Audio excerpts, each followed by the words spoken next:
Magandang araw sa inyong lahat, mga kababayan.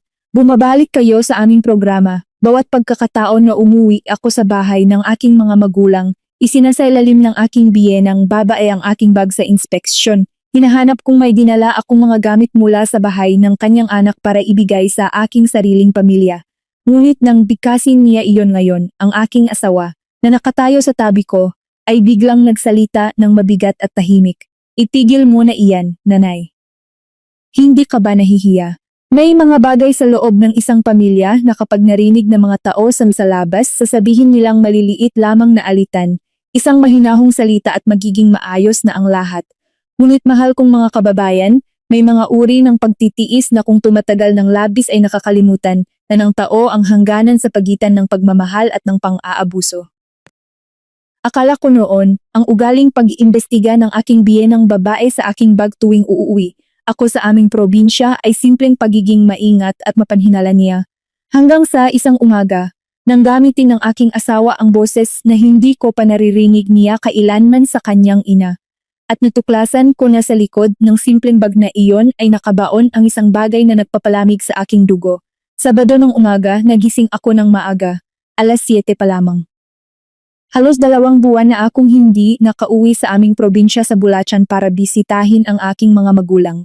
Noong nakaraang gabi, tinawagan ako ni nanay at ikinuwento niya na ang aking tatay ay mayroon ng ilang araw na pananakit ng likod, ngunit itinago niya ito.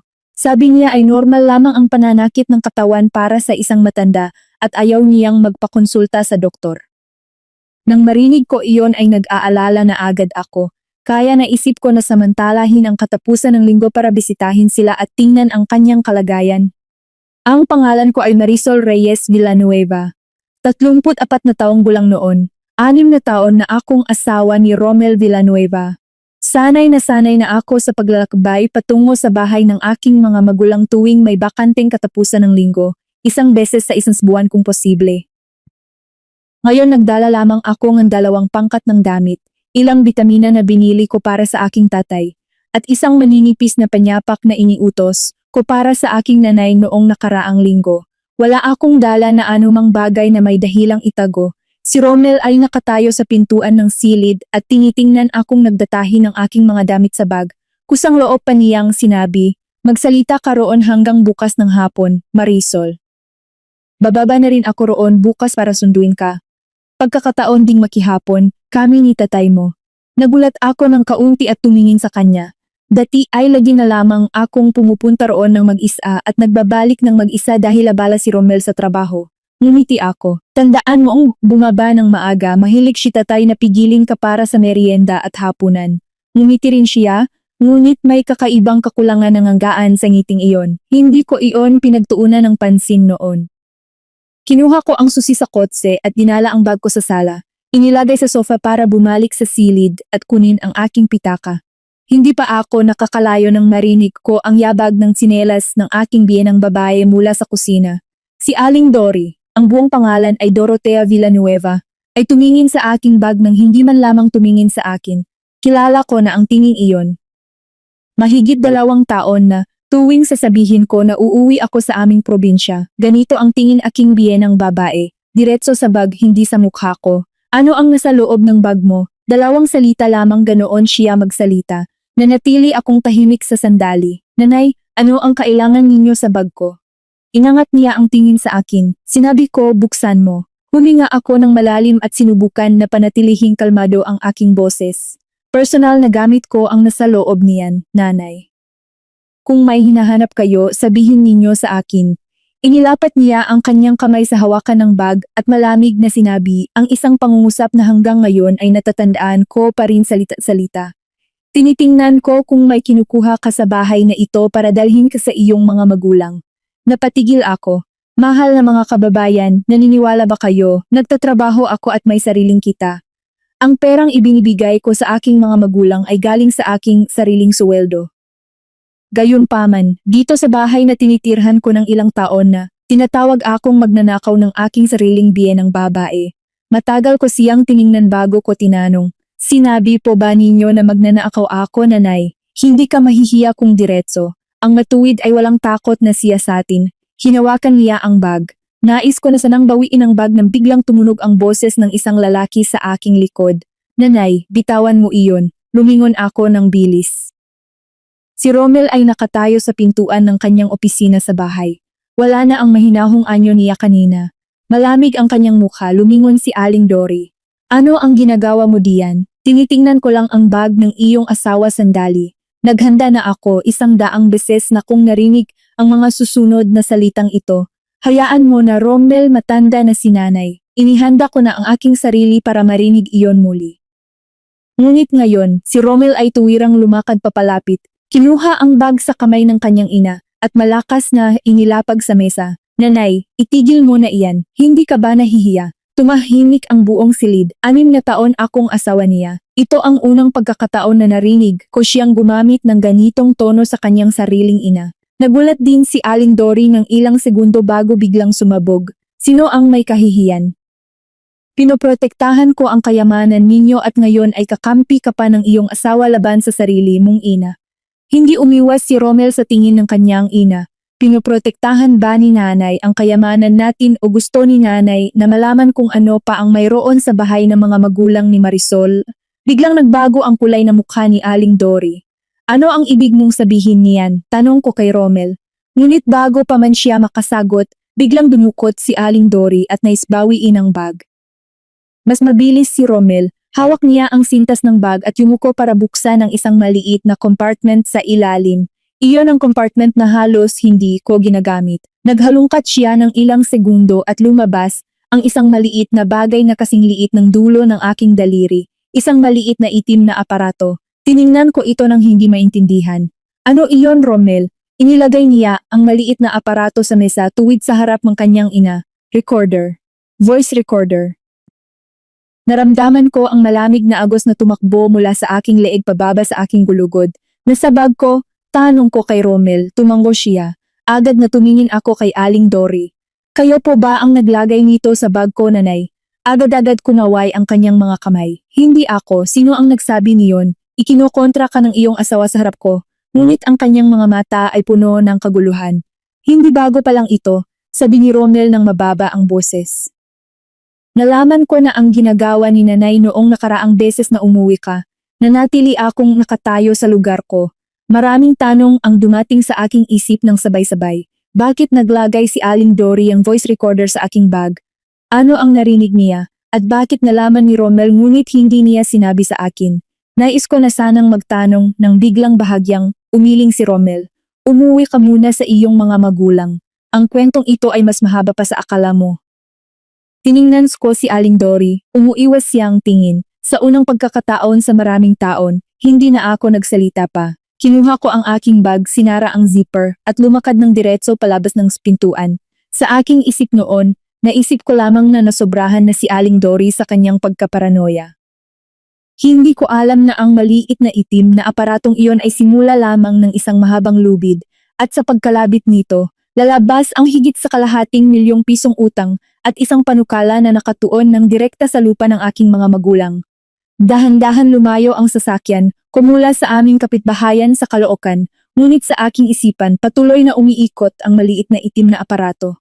Hindi ko ito isinama, hawak ito ni Romel.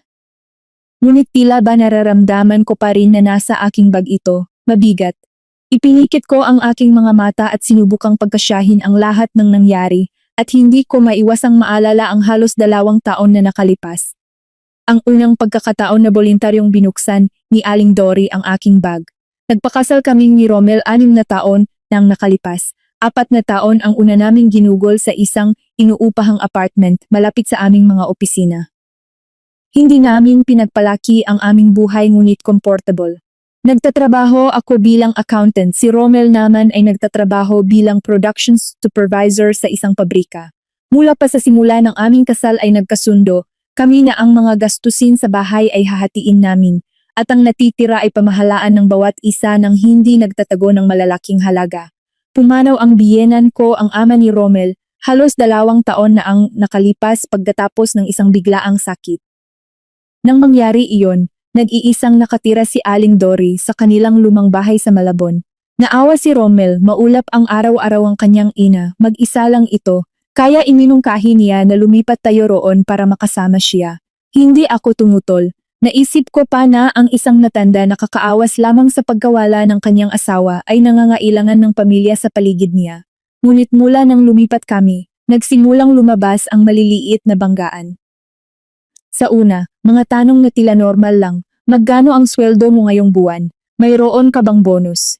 Nagpapadala ka ba ng pera sa iyong mga magulang bawat buwan? Sinagot ko ang lahat ng totoo dahil naisip ko na sa isang pamilya ay hindi dapat may tinatagong bagay. Ngunit ang isang beses ay naging 2 beses, at ang dalawa ay naging 3. Nagsimula na ring magkomento si Aling Dory sa aking mga gastusin. Isang araw nagpadala ako ng sapatos na halos 1,000 piso.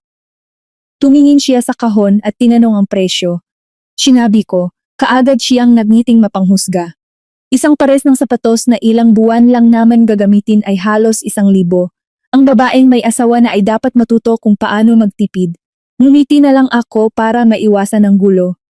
Ngunit kapag bumibili ako ng bagay para sa aking mga magulang, iba ang kanyang reaksyon. Ang unang beses na kusang loob na binuksan niya ang aking bag ay nangyari sa kaarawan ng aking nanay. Ilang araw bago iyon, tinawagan ako ni nanay at ikinuwento na madalas siyang nahihilo. Minsan mataas ang kanyang dugo, minsan mababa. Hindi pumupunta sa doktor. Gamit ang aking bonus noong buwang iyon. Bumili ako ng digital na blood pressure monitor para matukoy ang aking mga magulang ang kanilang kalusugan ng mas madali. Nang madaling araw na iyon, inilagay ko ang blood pressure monitor sa aking bag nang biglang lumitaw si Aling Dory. Nakita niya ito at tinanong kung ano iyon. Sinabi ko. Kaagad na bumaba ang kanyang mukha. Sabihin ng babae mo, binibili mo ng linimento sa 100 piso. Sa iyong nanay na kaunting hilo lang, bibili ka na ng makina na halos 1,000. Naalala ko pa rin ang aking sagot, nanay, noong nakaraang buwan ay kasama ko kayong pumunta sa doktor para sa inyong mga kasukasuan, ang gamot at ang mga pagsusuri ay halos 3,000. Huminga ako. Parehong nanay, hindi ko kailanman tinimbang ang isa laban sa isa. Nagbulalas siya ng isang tunog at pumasok sa kanyang silid. Inakala ko natapos na ang kwento. Ngunit nang bumalik ako sa sala pagkatapos kumuha ng tubig sa kusina, nakita ko siyang nakaupo sa tabi ng aking bag. Bukas na ang zipper. Kalahati na ng aking mga damit ang nakalabas at ang kahon ng blood pressure monitor ay nakatapat sa mesa. Natigilan ako. Nanay, ano ang ginagawa ninyo? Hindi siya nagtinig-tinig. Sa halip ay humawak siya ng aking tuwalya at tahimik na nagsabzi. Akala ko ito ang tuwalyang hinahanap ko kaya binuksan ko. Ang tuwalya niya ay kayumanggi, ang sa akin ay abo. Walang pagkakatulad. Nanay, tuwalya ko iyan. Kayo ang nagkamali. Ngunit sa paraan ng kanyang pagsasalita, tila ba ako ang may kasalanan? Nais ko pa sanang magsalita nang pumasok si Romel mula sa labas. Nang ikuwento ko sa kanya, nagmukhang mahirap ang kanyang kalagayan, pagkatapos ay lumingon sa kanyang ina. Huwag na kayong bumukas ng gamit ni Marisol, nanay. Kung kailangan ninyo ng isang bagay, tanungin ninyo siya. Si Aling Dory ay agad na namula. Ang bag sa aking bahay ay hindi ko mabuksan.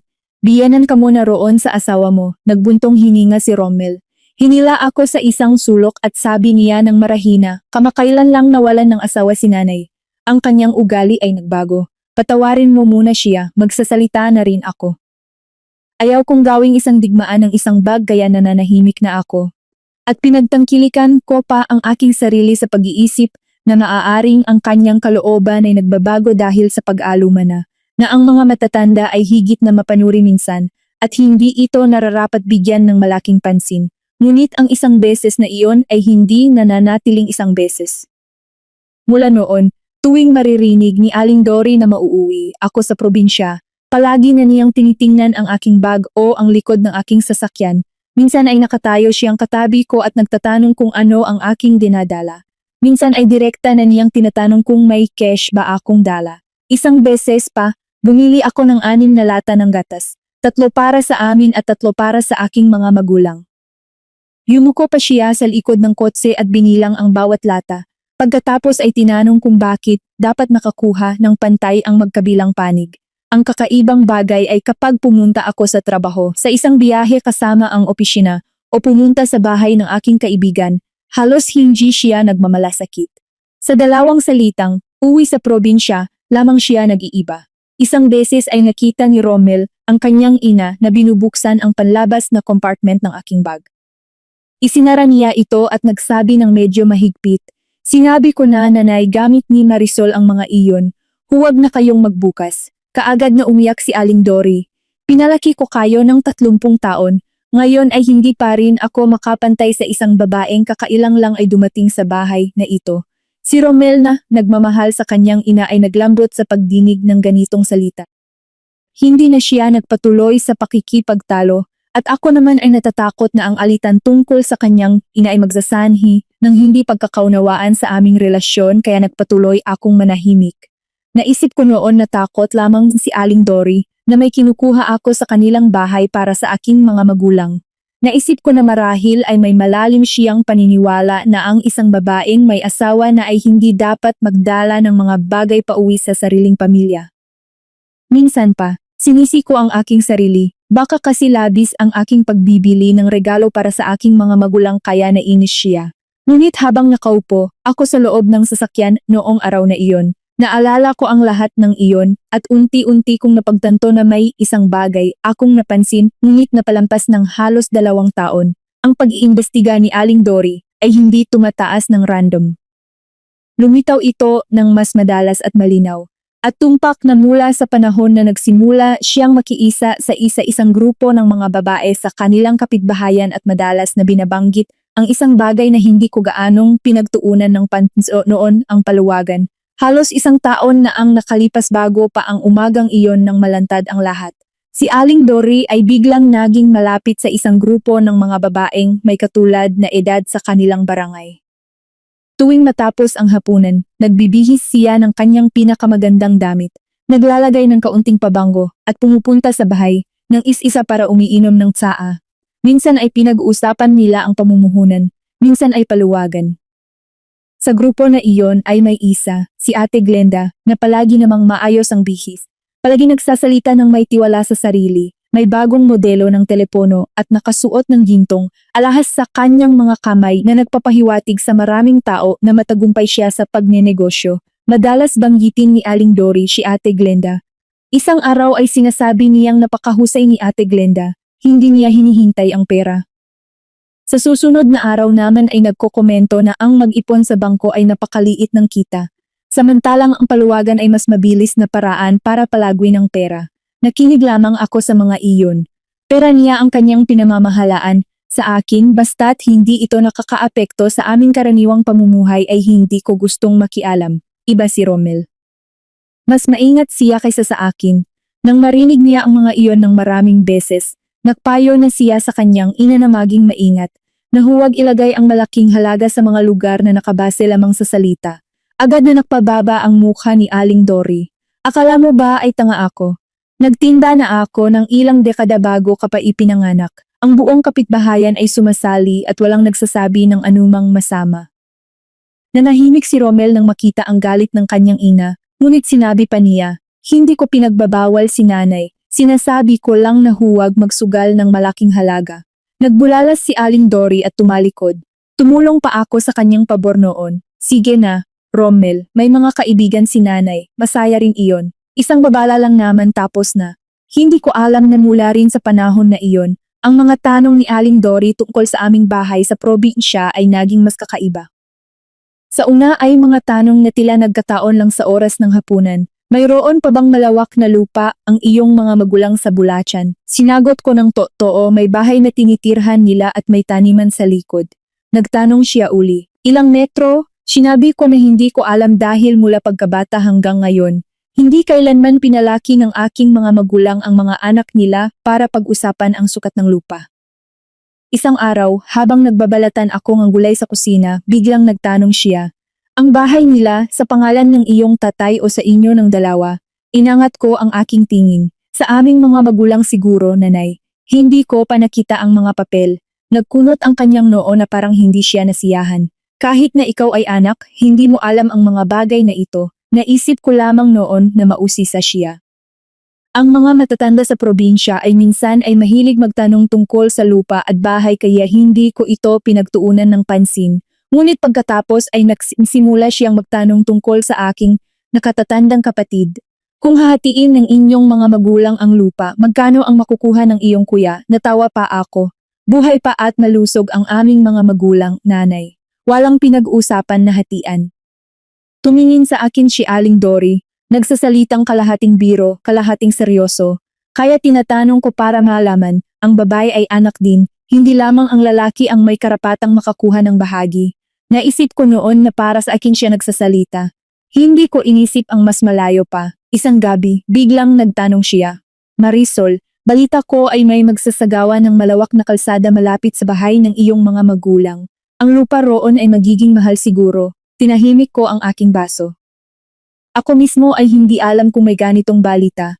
Hindi ko alam kung saan niya ito narinig. Hindi ko alam, nanay. Sa probinsya, may balitang naglalabasan lang minsan na hindi napapatunayan. Nagtanong pa siya, kung magiging mahal, ibebenta ba ng iyong mga magulang? Ngayon ay naramdaman ko na ang pagkagalit. Inilapag ko ang baso at malinaw na sumagot. Iyon ang lupang titirahanan nila hanggang katandaan at magtatanim ng gulay. Hindi pa namin kailanman pinag-usapan ang pagbebenta o paghatian. Ngumiti siya ng may paghamak.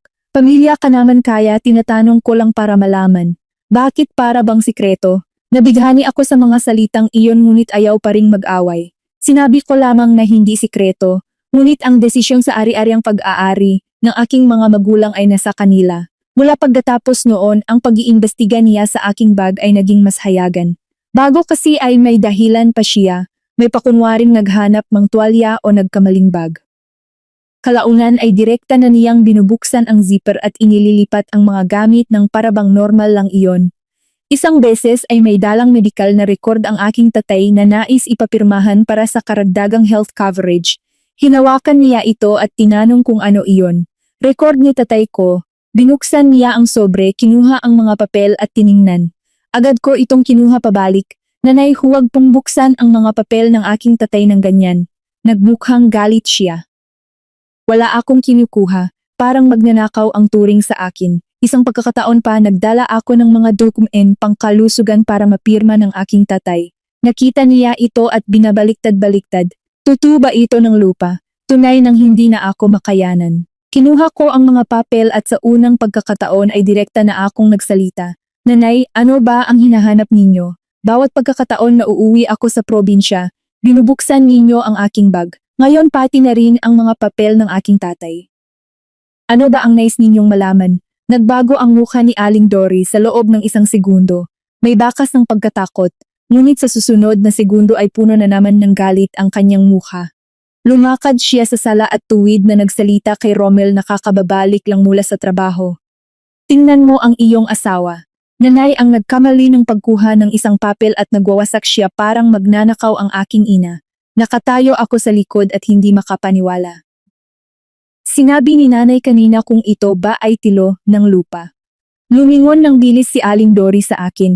Isang tanong lang ay hindi na pwede. Tumingin si Romel sa kanyang ina pagkatapos sa akin. Ngayon ay hindi na siya kasing bilis ng dating pagpapatawad. Medyo matatag ang kanyang sinabi. Nanay, sinabi ko na ng maraming beses personal na gamit ni Marisol ay huwag na kayong makialam. Pati na rin ang mga papel ng mga magulang niya. Agad na tumayo si Aling Dory.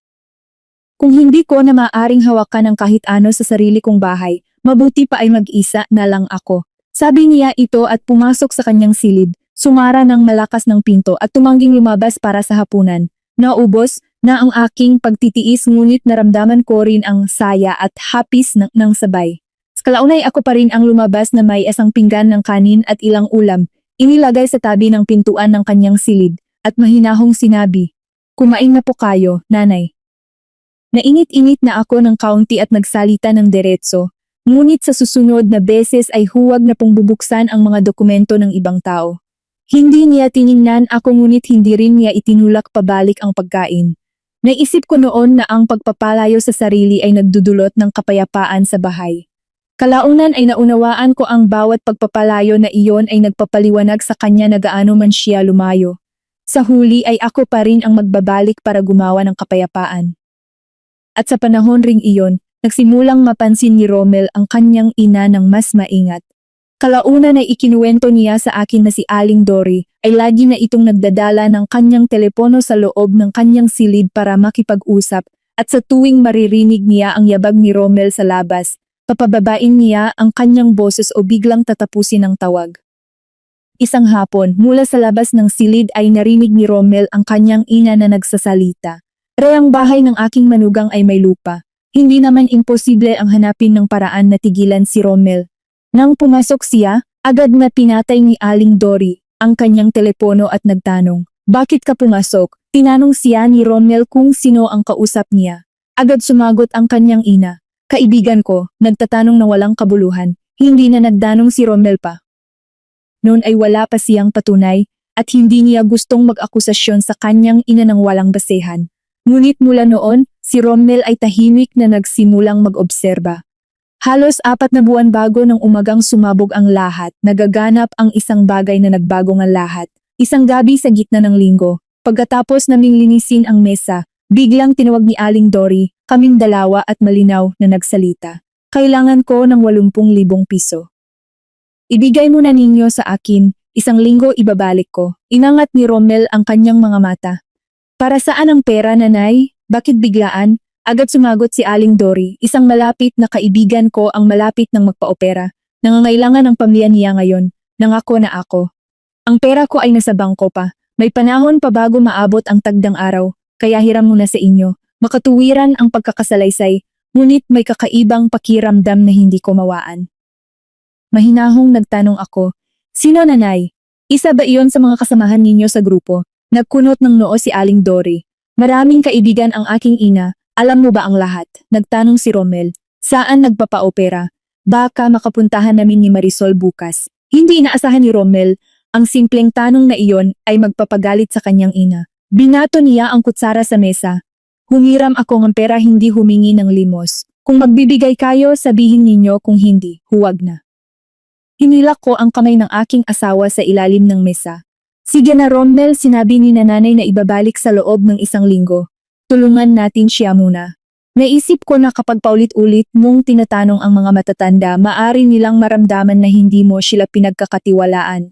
Ayaw ni Rommel, ngunit sa huli ay nagbuntong hininga na rin. "Sige, ngunit alalahanin mo, nanay, sa loob ng 1 linggo, dahil ang halagang ito ay para na rin sa aming ibang plano." Nang gabing iyon, nag-transfer ako ng eksaktong 80,000 piso sa account ni Aling Dory. Nagsalita siya ng maikli. "Oh, alam ko na." Wala na siyang ibang sinabi. Sa aking isip noon, naniniwala akong talagang tumutulong siya sa isang kaibigan na talagang nangangailangan. Ngunit lumipas ang 1 linggo at hindi binanggit ni Aling Dory ang tungkol sa pagbabalik ng pera. Hindi rin ako nagtanong. 1 buwan ang lumipas, ganoon pa rin. Nang aktibong magtanong si Rommel, sinabi ni Aling Dory na hindi pa kayang ibalik ng kanyang kaibigan. Maghintay pang ang kaunti. Hindi na nagsalita si Rommel, ngunit mula noon ay nagsimula siyang mas maingat na mapansin ang kilos ng kanyang ina. Isang hapon, may nasira na pamaypay sa silid ni Aling Dory kaya nagdala si Rommel ng screwdriver para ayusin ito. Habang inililipat niya ang isang maliit na lamesa para masuri ang socket sa likod, nahulog ang isang nipis na kwaderno mula sa drawer ng mesa. Yumuko siya para pulutin ito at ilagay pabalik nang ang nakabukas na pahina ay nagpahinto sa kanya. Sa pahina ay nakahanay ang iba't ibang pangalan kasama ng mga numero, 20,000, 50,000, 100 at 20,000. May ilan na may nakasulat na nabayad na, iba ay may kulang pa. Isang linya malapit sa dulo ng pahina, ang malinaw na natatandaan ni Rommel. Sa tabi ng pangalan na Glenda ay nakasulat sa pulang tinta, ang kulang pa, 480. Nilagay niya ang kwaderno sa tamang lugar. Pagkatapos ay itinuloy ang pag-ayos ng pamaypay na parang wala siyang nakita. Kinagabihan tinanong niya ako, "Marisol, nakarinig ka ba kamakailan na nagbanggit si nanay tungkol sa paluwagan?" Umiling ako. "Bakit?" "Wala lang," tinanong ko. Ngunit kinaumagahan, si Rommel ay pumunta sa isang kakilala na nakatira sa parehong barangay. Isang taong nakakakilala rin sa grupo ng mga babae na kaugnay ni Aling Dory. Pagkatapos ng ilang karaniwang pag-uusap, itinanong ni Rommel si Ate Glenda. Bumaba ang boses ng tao. Maraming ingay sa bahay nila sa loob ng ilang buwan na may pumupunta roon para humingi ng pera. Parang may problema sa paluwagan. Nagtanong si Rommel, "Gumuho?" Umiling ang tao, wala pang nagsasabi ng sigurado, ngunit may ilan na nagbibigay ng malaki at nag-aalala na. Lahat ng transaksyon ay nasa text messages, mga sulat kamay at tiwala lamang. Sino sa labas ang makakaalam ng halaga ng inilagak ng bawat isa? Bumalik ng maaga si Rommel sa bahay. Nang pumasok ako sa sala, nakita ko siyang nakaupo ng tapat sa kanyang ina. Hindi ko na kailangang tanungin, alam ko nang hindi magaan ang usapang iyon. Direktang tumingin si Rommel sa kanyang ina. Nanay, sabihin ninyo sa akin ng totoo, ang 80,000 piso na hiniram ninyo sa amin, ginamit ba ninyo iyon para sa paluwagan? Kaagad na tumayo si Aling Dory. Sino ang nagsabi niyon sa iyo? Hindi sinabi ko, para sa kaibigan ko. Walang kailangan pang magsabi, nanay. Tinanong ko lamang kayo. Bumayo siya ng kanyang kamay sa mesa. Hindi ito kausap ng pulisya. Nagbibigay kita ng sagot at dapat ay tanggapin mo, may magpapautang ba sa kanya? Naramdaman ko ang tensyon at hinawakan ang kamay ni Rommel sa ilalim ng mesa. Tama na, Rommel, kung sinabi ni nanay na para sa kaibigan, maniwala na tayo. Ang mga tao ay maaring mainis kapag paulit-ulit na tinatanong ang mga bagay na ginawa nilang may kabutihang loob. Nahiwalay si Rommel sa pagsang-ayon, ngunit pagkatapos ng mahahabang sandali, nagbuntong hininga na rin siya. Sige, ngunit tandaan mo, nanay, 1 linggo. Gabi ring iyon ay nag-transfer kami ng tamang halaga. Sinabi ni Aling Dory nang maikli lang ang pasasalamat. At naisip ko na ang lahat ay maayos. Hindi ko alam na 3 linggo pagkatapos niyon ay marinig ko ang isang pangungusap na magbabago ng aking pananaw sa lahat ng nangyayari sa loob ng bahay na tinitirhan ko. Isang araw sa gitna ng linggo, ang opisina namin ay pinauwi ng maaga dahil sa problema sa sistema ng kuryente. Pagbukas ko ng pintuan ay narinig ko si Aling Dory na nagsasalita sa telepono sa hardin sa likod. Nagpadala na ako ulit, huwag mo lang sabihin kay Rommel. Pag nalaman niya ang totoo, mamamatay ako sa hiya. Natigilan ako sa aking hagbang. Marahil narinig niya ang aking yabak, lumingon siya, at nang makita niya ako, biglang pinatay ang telepono. Lumapit ako at tanong ko, nanay, sino ang kausap ninyo? Sandaling nag-atubili si Aling Dory, ngunit mabilis na nagbalik sa pagiging kalmado. Isang mamimili noon ng aming lumang gamit, utang pa niya sa amin. Ipinapaalalahan ko lang siya. Tiningnan ko siya. Bakit po sinabi ninyong mamamatay kayo sa hiya kung nalaman ni Rommel ang totoo? Nagkunot siya ng kilay at nagsabing, salawikain lang iyon. Isang pangungusap ang narinig mo at gumagawa ka na ng kwento. Hindi na ako nagtanong pa. Ngunit sa unang pagkakataon ay lumitaw sa aking puso ang isang tunay na pagkabagabag. Nang gabing iyon, ikinuwento ko ng buo kay Rommel ang aking narinig. Matagal siyang umupo ng tahimik. Pagkatapos ay tumingin sa akin at sinabing, mula ngayon, kung hihingi ulit ng pera si nanay, huwag kang mag-transfer ng mag-isa, sabihin mo sa akin. Tinanong ko, sa palagay mo magkano na ang utang ni nanay? Umiling si Rommel. Hindi ko pa alam, ngunit siguradong hindi ito 80,000. Sa gabi ring iyon, sa unang pagkakataon, naunawaan ko na ang mga nangyayari sa loob ng bahay na ito ay hindi na lamang simpleng alitan sa pagitan ng biyenang babae at manugang. Sa likod ni Aling Dory, ay maaaring may napakalaking butas sa pera na hindi pa namin nakikita ng buong lalim. Humigit kumulang 3 linggo bago ng umagang sumabog ang lahat, nagtanong si Aling Dory. Ngayon na katapusan ng linggo, uuwi ka ba sa probinsya? Mayroon bang marami sa iyo rito? Babalik ba ang iyong kuya? Naging masungit na ang aking sagot, para sa paggunita ng lolo namin lang, nanay. Wala kaming napag-usapan na may kinalaman sa lupa. Kaagad na nagkunwaring nakataon lamang ang kanyang tanong si Aling Dory. Nagdatanong lang naman ako, hindi naman ito malaking bagay. Ngunit si Rommel na nakaupong malapit, ay matagal na tumingin sa kanyang ina pagkatapos ng sagot ko. Kalaunan ay ikinuwento niya sa akin na ang kanyang napansin ay hindi ang tanong, kundi ang panandaliang bigat sa mukha ng kanyang ina nang marinig na wala kaming pag-uusap tungkol sa lupa. Sumunod na araw ay nagtatrabaho pa rin ako ng may katanghalian. Si Rommel ay may shift ng hapon kaya maaga pa siya noon sa bahay. Sa pagdaraan niya sa tapat ng aming silid, ay narinig niya ang marahang tunog ng zipper mula sa loob. Lumingon siya at sa maingat na pagsulyap sa pintuan ay nakita niya si Aling Dory na nakatayo sa tabi ng aking maleta na nakapatong sa upuan. Ngunit sa pagkakataong ito ay hindi niya tinunghayan ang mga damit gaya ng dati. Yumuko siya ng malapit sa ibabaw ng maleta.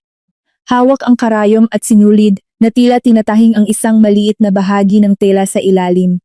Nanatili si Rommel sa labas ng pintuan. Ikinuwento niya na ang kanyang unang nais gawin ay pumasok at tanungin ang kanyang ina.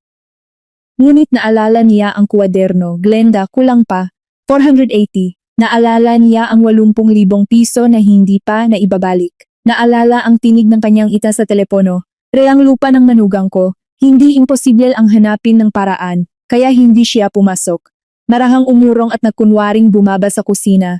Halos 10 minuto ang lumipas, lumabas si Aling Dory mula sa silid at isinara ang pinto na parang wala siyang ginawa. Hinintay ni Romel na bumaba sa hardin ang kanyang ina bago siya bumalik sa silid. Binalikan niya ang maleta at tiningnan ang eksaktong lugar na nakita niyang tinahiin. Agad niyang napansin ang bagong tahi. Naiba ang sinulid at kulay nito mula sa lumang tahi ng maleta. Dahan-dahan niyang pinukpok ang tela at naramdaman ang isang matigas na bagay na kasing liit ng kuko. Inilabas niya ito, isang maliit na itim na aparato, kasing liit na hindi mo makikilala kung hindi mo alam kung ano ang hinahanap mo. Hindi si Romel ay bihasa sa ganitong teknolohiya. Ngunit ang hugis nito at ang pindutan para sa recording sa gilid ay sapat na para maunawaan niya ang gamit nito.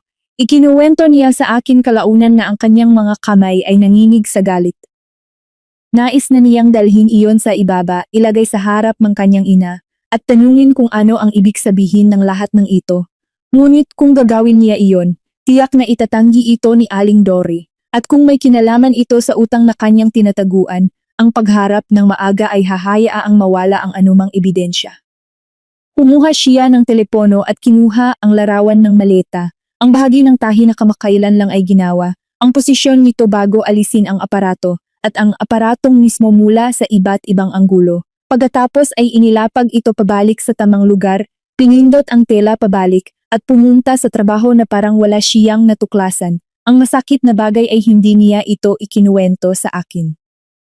Nang araw na iyon, pumunta ako sa aming probinsya sa Bulacan na may dalang mismong maletang iyon, at sa loob ng 2 araw ay ganap na walang alam na may isang bagay na tahimik na nagre-record ng mga pag-uusap sa bahay ng aking mga magulang. Nang araw ng paggunita, wala kaming napag-usapan tungkol sa lupa o kayamanan. Kumain nag-alay at umupo ng magkasama. Gabi noon ng mag-iisa na kami ng aking mga magulang sa sala. Pagkatapos ay binanggit ng aking tatay na isang kapitbahay nila ay nagtanong sa pagbibili ng bahagi ng kanilang taniman sa likod dahil gustong palawakin ng kapitbahay ang kanilang bahay. Tinanong ko ang tatay ko kung plano niyang ibenta. Agad na umiling ang aking tatay. Hindi makakakuha ng kahit ilang daang metrong lupa. Ibenta ko saan na kami mananim ng gulay, saan titingin. Ang aking nanay sa tabi niya ay natawa pa ng kaunti. Gaano man kataas ang presyo ng lupa, hindi kami magbebenta. May pera kang walang lugar na matahimik na tirahanan. Hindi rin masaya iyon. Mga simpleng salita lang, wala akong pinagtuunan ng pansin. Nang kinabukasan, bumalik na ako sa bahay ni Rommel. Kaagad na lumabas si Aling Dory at tinanong kung masaya ang aming pagkakataon sa probinsya. Nang gabi ng pagkain, biglang nagtanong si Aling Dory, hindi ba talaga ibebenta ng iyong tatay ang kanyang taniman? Natigilan ang kutsara ko sa lugar nito. Inangat ko ang aking tingin. Paano po ninyo nalaman na may tanong tungkol doon, nanay? Sandaling natakpan ang mukha ni Aling Dory. Isang sandali lamang, ngunit nakita ko ito pagkatapos ay yumuko para kumuha ang pagkain at hayag na sinabi, hindi ba ikaw ang nagsabi sa akin noon? Kaagad ko itong itinanggi. Hindi ko kailanman nabanggit iyon, nanay. Ako mismo ay nalaman kamang kahapon. Biglang tumahimik ang buong hapagkainan.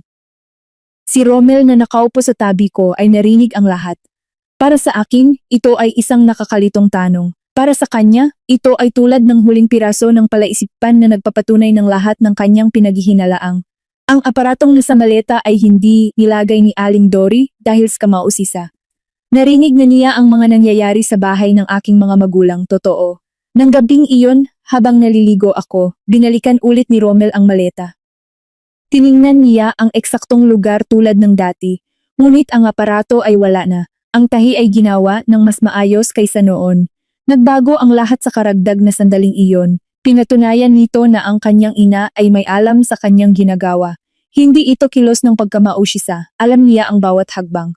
Mula ng gabing iyon, si Rommel ay tahimik na nagsimulang pagsamahin ang mga pahiwatig, ang 80,000 piso, ang biglaang mga paghiram. Ang balita tungkol kay Ate Glenda na may problema sa paluwagan, ang mga lihim na tawag, at ang paulit-ulit na pagtatanong ng kanyang ina tungkol sa lupa ng aming probinsya. Ang mga bilang ay unti-unting lumabas mula sa kanyang mga pagsisiyasat at nagpapakita ng mas malaking larawan.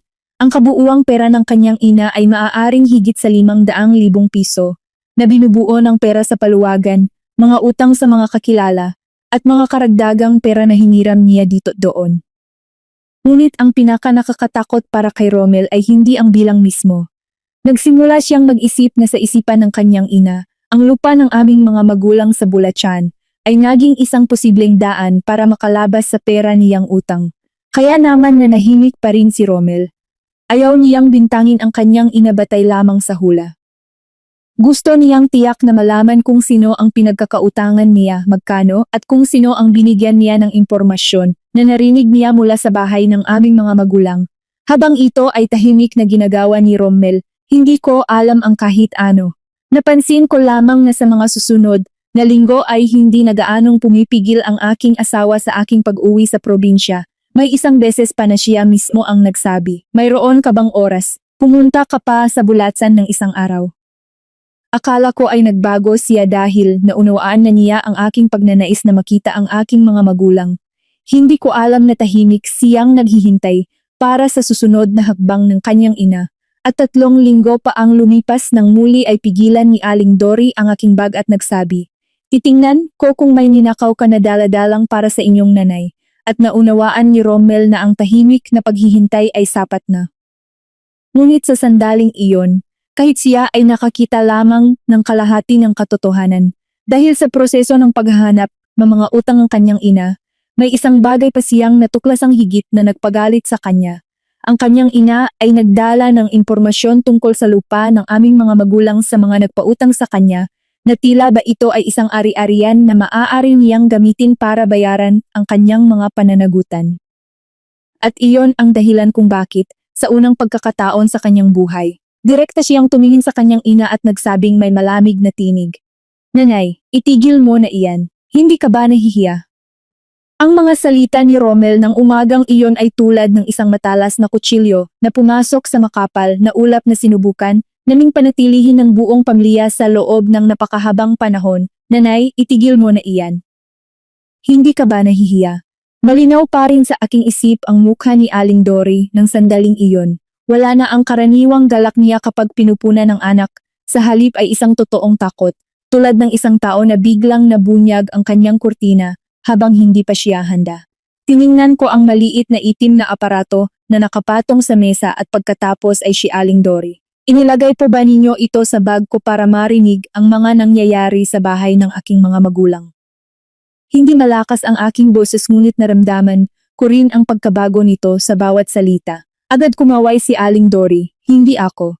Kung saan galing ang bagay na iyon, baka ang iyong asawa mismo ang naglagay para akusahan ako." Ngunit ang kanyang mga mata ay nagpapahiwatig ng kaguluhan. Lumabas ng telepono si Romel mula sa kanyang bulsa, binuksan ang kanyang photo gallery at inilagay ang screen sa harap ng kanyang ina. Malinaw ang litrato, ang aking maleta, ang bahagi ng tela sa ilalim na kamakailan ay tinahi. Sa sulok ng larawan ay makikita ang kamay ni Aling Dory na hawak ang karayom. Nagbago ang kulay ng kanyang mukha. Ngunit agad na nagsalita siya, "May naputol na sinulid sa maleta kaya iyon ay tinahi ko. Kasalanan ba iyon?" Hindi sumagot si Romel. Huminahon siya at pinindot sa susunod na larawan. Ngayon ay ang aparato na nakatago sa ilalim ng tela. Sa tabi nito ay ang sinulid na bago pa rin. Tumahimik ang buong silid. Naramdaman ko na ang aking dibdib ay naging mabigat. Kung dati ay naramdaman ko ang kahihiyan sa pagkakaroon ng aking bag na binubuksan, ngayon ko lamang naunawaan kung gaano kalayo ang mga nangyari. Maaaring ang isa ay mapanghusga maingat, mapag-alinlanganan dahil sa kanyang pagkatao. Ngunit ang sadyang pagtatago ng isang aparato sa bag para marinig ang mga pag-uusap sa bahay ng aking mga magulang ay ibang-iba sa lahat ng iyon. "Nanay, ano ang narinig ninyo?" Tanong ko. Lumingon si Aling Dory sa akin, ang kanyang boses ay nananatiling mapait tulad ng dati. "Ano bang nasa bahay ninyo na napakasikreto? Tinitingnan ko lang kung may tinatagong pera ka para dalhin sa inyong mga magulang." Hindi pa man ako nakakasagot ay biglang nagsalita si Romel ng malakas. "Kaya pa ba ni nanay sabihin iyan? Narinig ni nanay ang usapan tungkol sa lupa ng ibang tao at ipinagkalat iyon sa mga pinagkakautangan ni nanay, tama ba?" Sa salitang mga pinagkakautangan ay biglang lumingon ako sa aking asawa. Sino? Kaagad na sumabog si Aling Dory. Huwag kang magsalita ng anumang bagay sa harap ng iyong asawa. Sino ang may utang sa akin? Sino ang pinagkakautangan ko? Tumingin si Romel sa kanyang ina at ang kanyang mga mata ay naging malamig. Kaya ng nanay na ipaliwanag ang paluwagan ni Ate Glenda. Magkano na ang nawala kay nanay? At ang 80,000 na hiniram ninyo sa amin, saan ito talaga napunta? Nagtayo si Aling Dory at tumindig. Itinaas ang kanyang mga kamay. Naglaro ako sa paluwagan gamit ang aking sariling pera, kung natalo man ay natalo lang ako ng county. At ang 80,000 ay ibinigay ko sa kaibigan ko, sinabi ko na. Ngumiti ng mapanghusga si Romel. Aling kaibigan? Kaibigan ko? Para ba na alam mo ang lahat? Inilabas ni Romel ang isang papel mula sa kanyang bulsa na may 3 numero ng telepono. Napagtanto ko na ito ay inihanda niya ng mas maaga. 3 tao ang pinakamalapit sa inyo ayon sa inyong sariling salita, nanay. Tinanong ko silang lahat. Walang naoperahan, walang humiram sa inyo ng 80,000. Tumayo si Aling Dory ng biglaan at nagsabing galit. Pinuntahan mo ang mga tao sa likod ko. Sinubukan ko lamang na patunayan ang sinabi ninyo, nanay. Bastos, anak kita at lulustay ka akong espiyahin parang magnanakaw. Kung sinabi ninyo ang totoo mula sa simula, wala akong dahilan para humingi pa ng kumpirmasyon sa iba. Natuon ako sa eksena na ito at sa aking puso ay parehong galit at lamig. Ang 80,000 pisong inilipat ko noong gabing iyon. Ako ang nag-utos sa Romel na gawin iyon. Ako ang nagtangkilik sa kanyang kwento. Ako ang nagsabing siya ay may mabuting layunin. Naging malinaw na mula sa simula hanggang katapusan.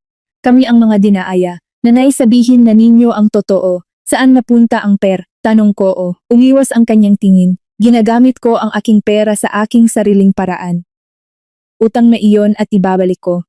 Hindi na ako nagpatuloy sa pagdatalo. Ang sagot na iyon ay sapat na para malaman ko na ang lahat ng dati niyang sinabi ay hindi mapagkakatiwalaan. Inilabas ni Romel ang isang upuan at umupo. Ang kanyang buses ay mababa ngunit tiyak. Mula ngayon, nanay, kung may kinalaman sa pera, kailangang sabihin ninyo ng malinaw. Huwag ninyo gamiting pangalan namin. Huwag rin ninyo gamitin ang pangalan ni Marisol o kung sino man para manghiram ng pera. At huwag rin kayong humiram pa sa iba at sabihin kami ang bahala. Tumingin sa anak niya si Aling Dory nang hindi makapaniwala. Pinamamahalaan mo ang aking pera. Hindi ko pinamamahalaan ang pera ninyo, nanay. Pinipigilan ko kayong gamitin ang aming pangalan para humiram pa. Biglang umupo si Aling Dory at nagsimulang umiyak. Ilang minuto lang ang nakalipas bago siya umiyak ng hindi mapigilan, hindi katulad ng kanyang karaniwang pag-iyak para sa pansin kundi isang pagod at nalulumbay na pag-iyak ng isang taong nagdala ng napakaraming sikreto. Pinalaki ko kayo mula pagkabata. Nawala na ang inyong tatay. Iisa lang ang pamilya ko, ngayon ay pinagsamahan kayo ng dahil sa inyong asawa. Lahat ng aking ginagawa ay para sa kapakanan ng pamilyang ito. Kung mga nakaraang pagkakataon ay maaring nagbago si Romel sa pagdinig sa pag-iyak ng kanyang ina. Lubos niyang minamahal ang kanyang ina at hindi niya kayang makita siyang lumuha. Ngunit ngayon ay nanatili lamang siyang nakatayo. Huwag nang sabihin pa, nanay, na ito ay para sa aming kapakanan. Ayaw ko kayong pilitin, pinipigilan ko kayo na dalhin kaming lahat sa kalaliman kasama ninyo.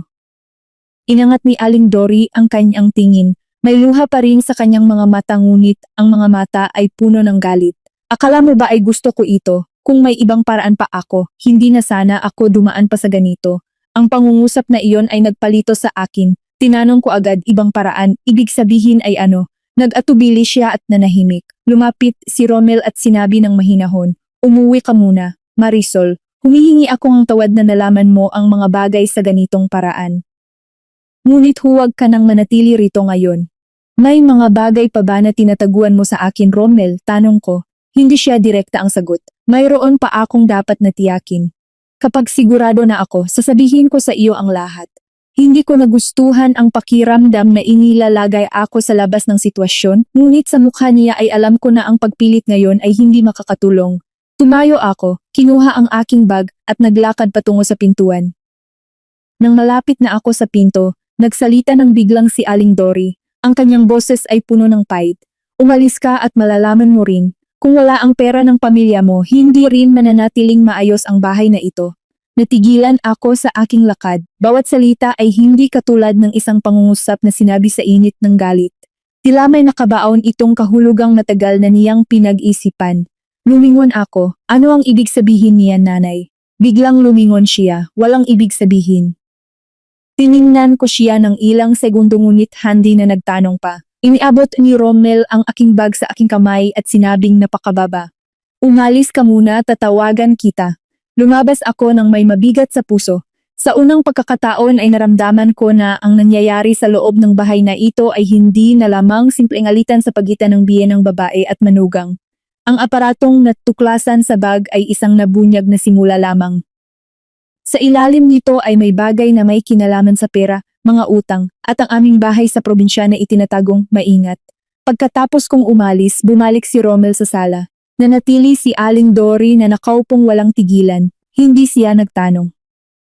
Si Rommel ay pumasok sa kanyang opisina sa bahay, isinara ang pinto, at kinuha ang lahat ng mga bagay na maingat niyang intipon sa napakahabang panahon, mga litrato ng mga ginawang tahi, ang mga detalye ng bawat transfer, ang mga numero ng telepono, at ang mga tala na ginawa niya para sa kanyang sarili.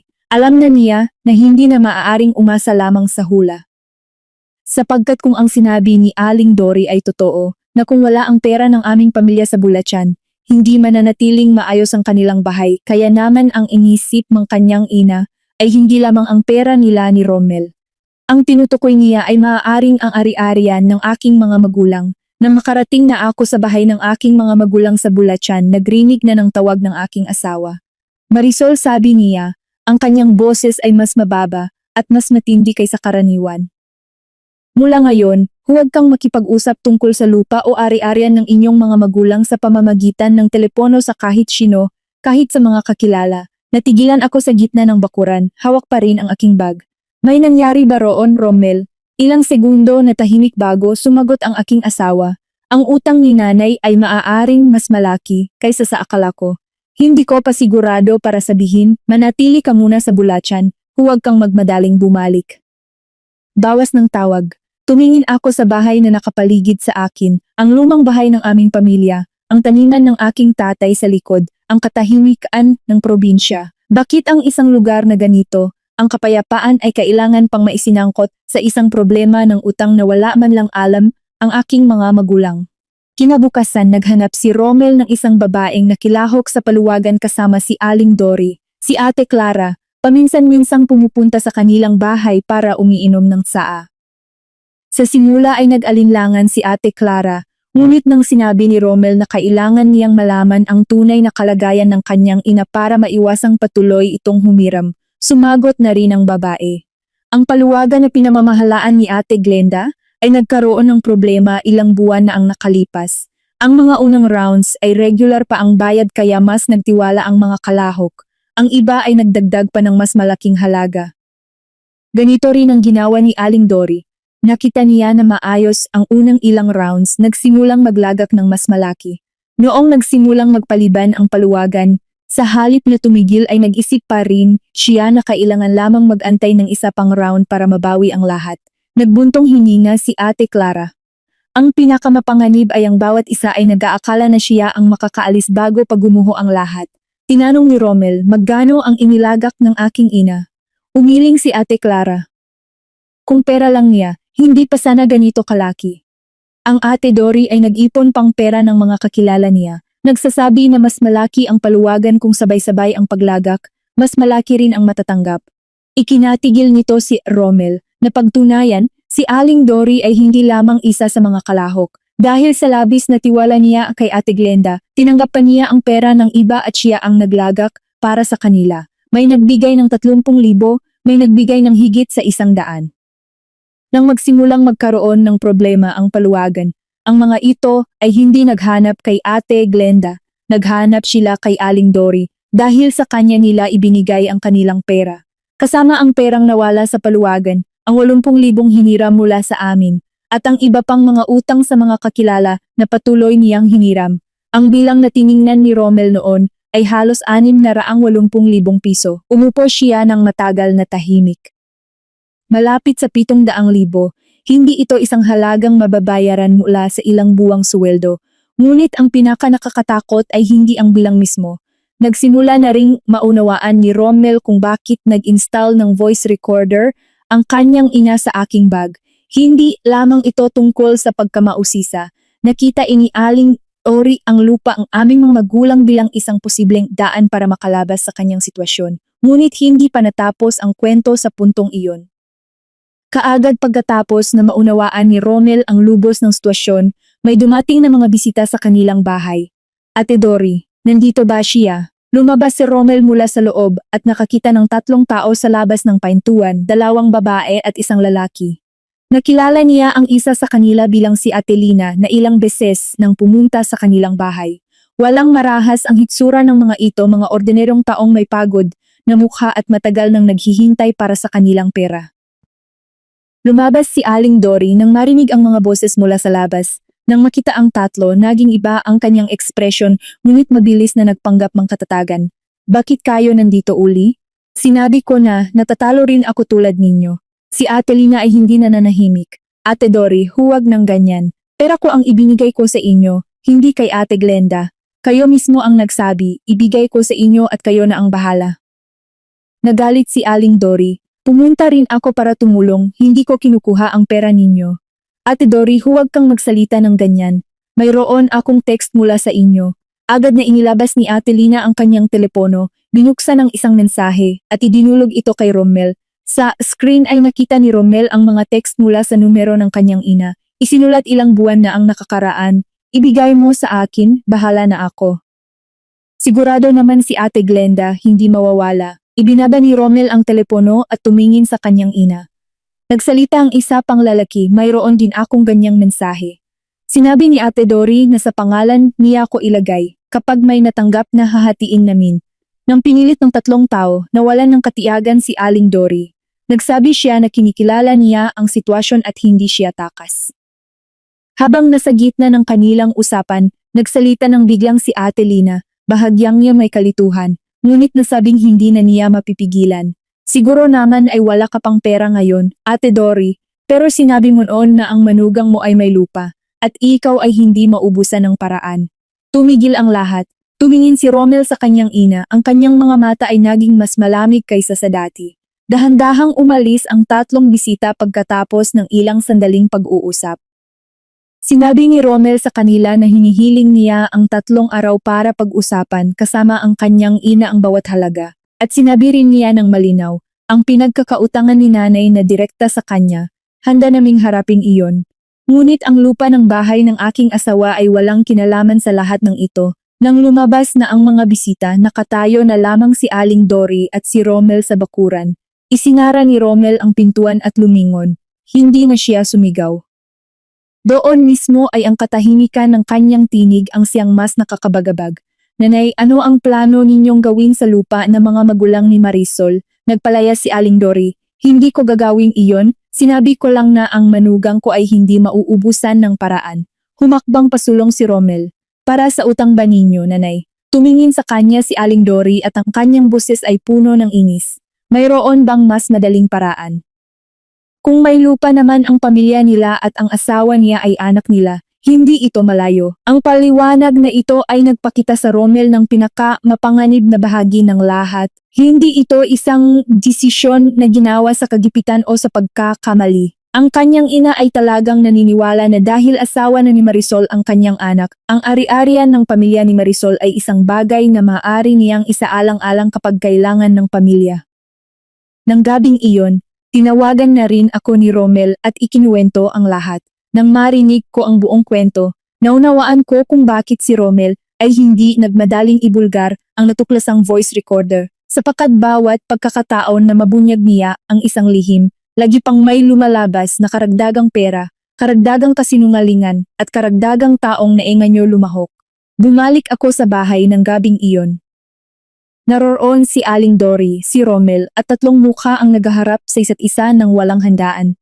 Nang pumasok ako sa pintuan, narinig ko na si Kuya Bernard, ang kapatid na lalaki ni Rommel, na nagsasalita ng malakas. Ang kuya at ate mas may kakayahan kung may tulong sa atin, hindi ba mas maganda? At ang lupa naman sa Bulacan, hindi ba magiging para na rin kay Marisol iyon sa huli? Natigilan ako. Tumingin si Romel sa akin. Napagtanda rin ni Bernard na sinabi niya ang hindi dapat sabihin. Inilapag ko ang aking bag at mahinahon akong nagtanong, ano ang sinabi mo tungkol sa lupa ng aking mga magulang? Kumiling si Bernard. Sinabi ko lang ang katotohanan. Marisol ay pamilya rin natin at ang pamilya ay nagtutulungan sa panahon ng kahirapan. Hindi ba magiging iyon ay para rin sa kanya at kay Kuya Romel? Direkta ko siyang tiningnan. Ang tulong ay kusang loob, ngunit ang pag-eavesdrop sa bahay ng aking mga magulang at ang pagpapalagay na ang kanilang lupa ay maaaring gamitin para bayaran ng utang iyon ay hindi tulong. Iyon ay pang-aabuso. Agad na nagsalita si Aling Dory. Nagkamali lang siya, hindi iniisip mang tao ang lahat bago magsalita. Tiningnan ko ang aking biyenang babae. Nanay, pag-usapan natin ang pangunahing problema. Ang totoo ay magkano ang utang at sino ang pinagkakautangan. Nagtayo ng biglang si Romel at tumingin sa kanyang kapatid at sa kanyang ina. Inilabas niya ang isang papel na maingat na inihanda, ang bawat halaga, ang bawat taong pinagkakautangan, at ang bawat petsa. Gabing ito, walang nagtatagong ang kahit isang sentimo. Sino ang humiram sabihin? Sino ang gumamit sabihin? Binasa ni Bernard ang papel ng matagal, pagkatapos ay nakita sa mukha niya ang pagkasorpresa habang tumataas ang bilang. Si Aling Dory ay nanahimik ng ilang sandali. Sa kalaunan ay inamin niya ang bahagi ng katotohanan, ngunit sa dulo ng usapan, biglang sumulpot si Bernard. Nagsabi siya, kung tutulungan ninyo si nanay at ako, ang lupa sa probinsya ay magiging para rin sa pamilya natin, walang nawawala. Tumingin si Romel sa kanyang kapatid, ang kanyang mga mata ay malamig at tiyak. Ang lupa ng mga magulang ni Marisol ay hindi kailangan para bayaran ang anumang utang ng bahay na ito. Walang sinuman ang may karapatang magsalita tungkol doon nang hindi tinatanong ang mga may-ari. Nagalit si Bernard, tumayo ng biglaan at hinawakan ang kanyang bag. Bago siya lumabas, nagsalita siya ng may pagkabigo at pag-angat ng tinig. CJ, kung ganyan ang desisyon ninyo. Isinara ang pinto, nanatili kaming tatlo sa silid, si Aling Dory, si Romel at ako. Si Aling Dory ay bumagsak sa upuan, ang kanyang mga mata ay puno ng kawalan. Sa unang pagkakataon sa napakahabang panahon, ay nakita ko sa kanya ang isang bagay na hindi ko inaasahan, ang pagod at kirot ng isang babaeng matagal nang nagdadala ng napakaraming lihim habang naniniwala siyang nagpoprotekta sa kanyang pamilya. Nanay, sabi ni Romel ng mahinahon, hanggang ngayon ay nagtatago pa rin kayo para protektahan si Bernard. Nagsimulang umiyak si Aling Dory. Hindi ang dating pag-iyak na pang-agaw ng atensyon kundi ang pagod na pag-iyak ng isang taong nabubunyag na ang lahat. Alam ko na nagkamali siya, ngunit bata pa siya. Ang kanyang kinabukasan ay nagsisimula pa lamang. Kung malalaman ng lahat paano pa siya makakabalik. Nanay, tugon ni Romel, at para protektahan si Bernard, humiram kayo sa lahat ng dako, gumamit ng paluwagan, nagsalita ng kasinungalingan sa amin at pinagplanuhan ang pagbebenta ng lupa ng mga magulang ni Marisol. Iyon ba ang tawag ninyong pagprotekta sa kanya? Napatahimik si Aling Dory at hindi na makapagsalita. Tiningnan ko si Romel at tiningnan niya rin ako. Sa kasalukuyan, naunawaan ko na ang tunay na labanan ay hindi lamang tungkol sa pera. Mula noong hindi na nila makaya ang itago ang mga sikreto, nagsimula ng ituring ni Aling Dory at ni Bernard na ang pagtanggi ko na isangkot ang ari-arian ng aking mga magulang para maligtas ang kanilang sarili ay isang uring kasalanan. At iyon ang simula ng isa, pangbahagi ng kwentong ito. 2 araw pagkatapos ng mahabang gabing iyon, habang nasa opisina ako, ay nakatanggap ng tawag mula sa Tita Nita, pinsan ng biyenan ko mula sa kabilang pamilya. Bihira siyang tumawag ng direkta sa akin kaya nang makita ko ang kanyang numero, naramdaman ko na may bago na namang nangyayari. At tama ang aking hula ata.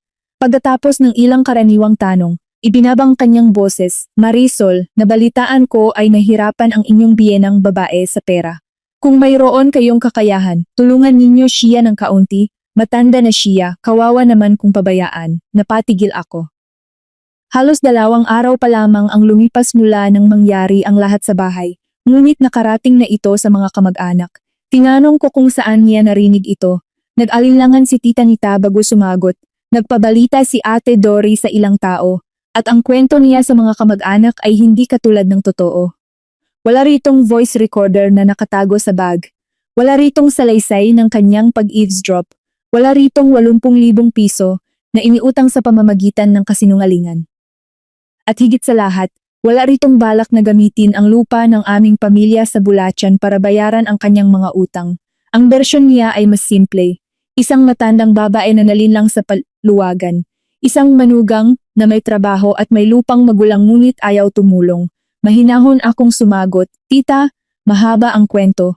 Ngunit ang lupa ng aming mga magulang ay walang kinalaman sa utang ng bahay ng aming biyenang babae. Ginagawa ng aming pamilya ang dapat naming gawin para harapin ang sitwasyon ng maayos. Nagbuntong hininga lamang si Tita Nita, magpakatino ka, Hija.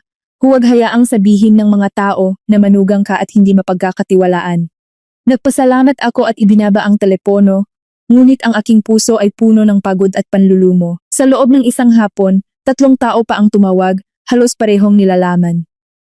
Ang isa ay mahinahon, na nagsabing ang biyenang babae na nangangailangan ay dapat tulungan ng kanyang manugang. Ang isa naman ay direktang nagsabing hindi natin matatawag na mabuting manugang ang isang babaeng nagpapahalaga ng pera ng sariling pamilya kaysa sa pamilya ng asawa. Nakinig ako sa lahat ngunit hindi ako nagpaliwanag ng marami. Ang mga taong narinig lamang ang isang bahagi ng kwento ay may sariling desisyon. Kahit ilang salita ang iyong sabihin, maririnig nila lamang ang nais nilang marinig. Nang gabing iyon, ikinuwento ko ang lahat kay Romel.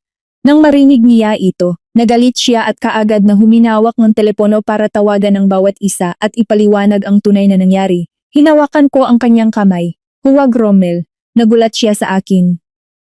"Naririnig mo kung paano sila nagsasalita tungkol sa iyo at pinipigilan mo akong magsalita."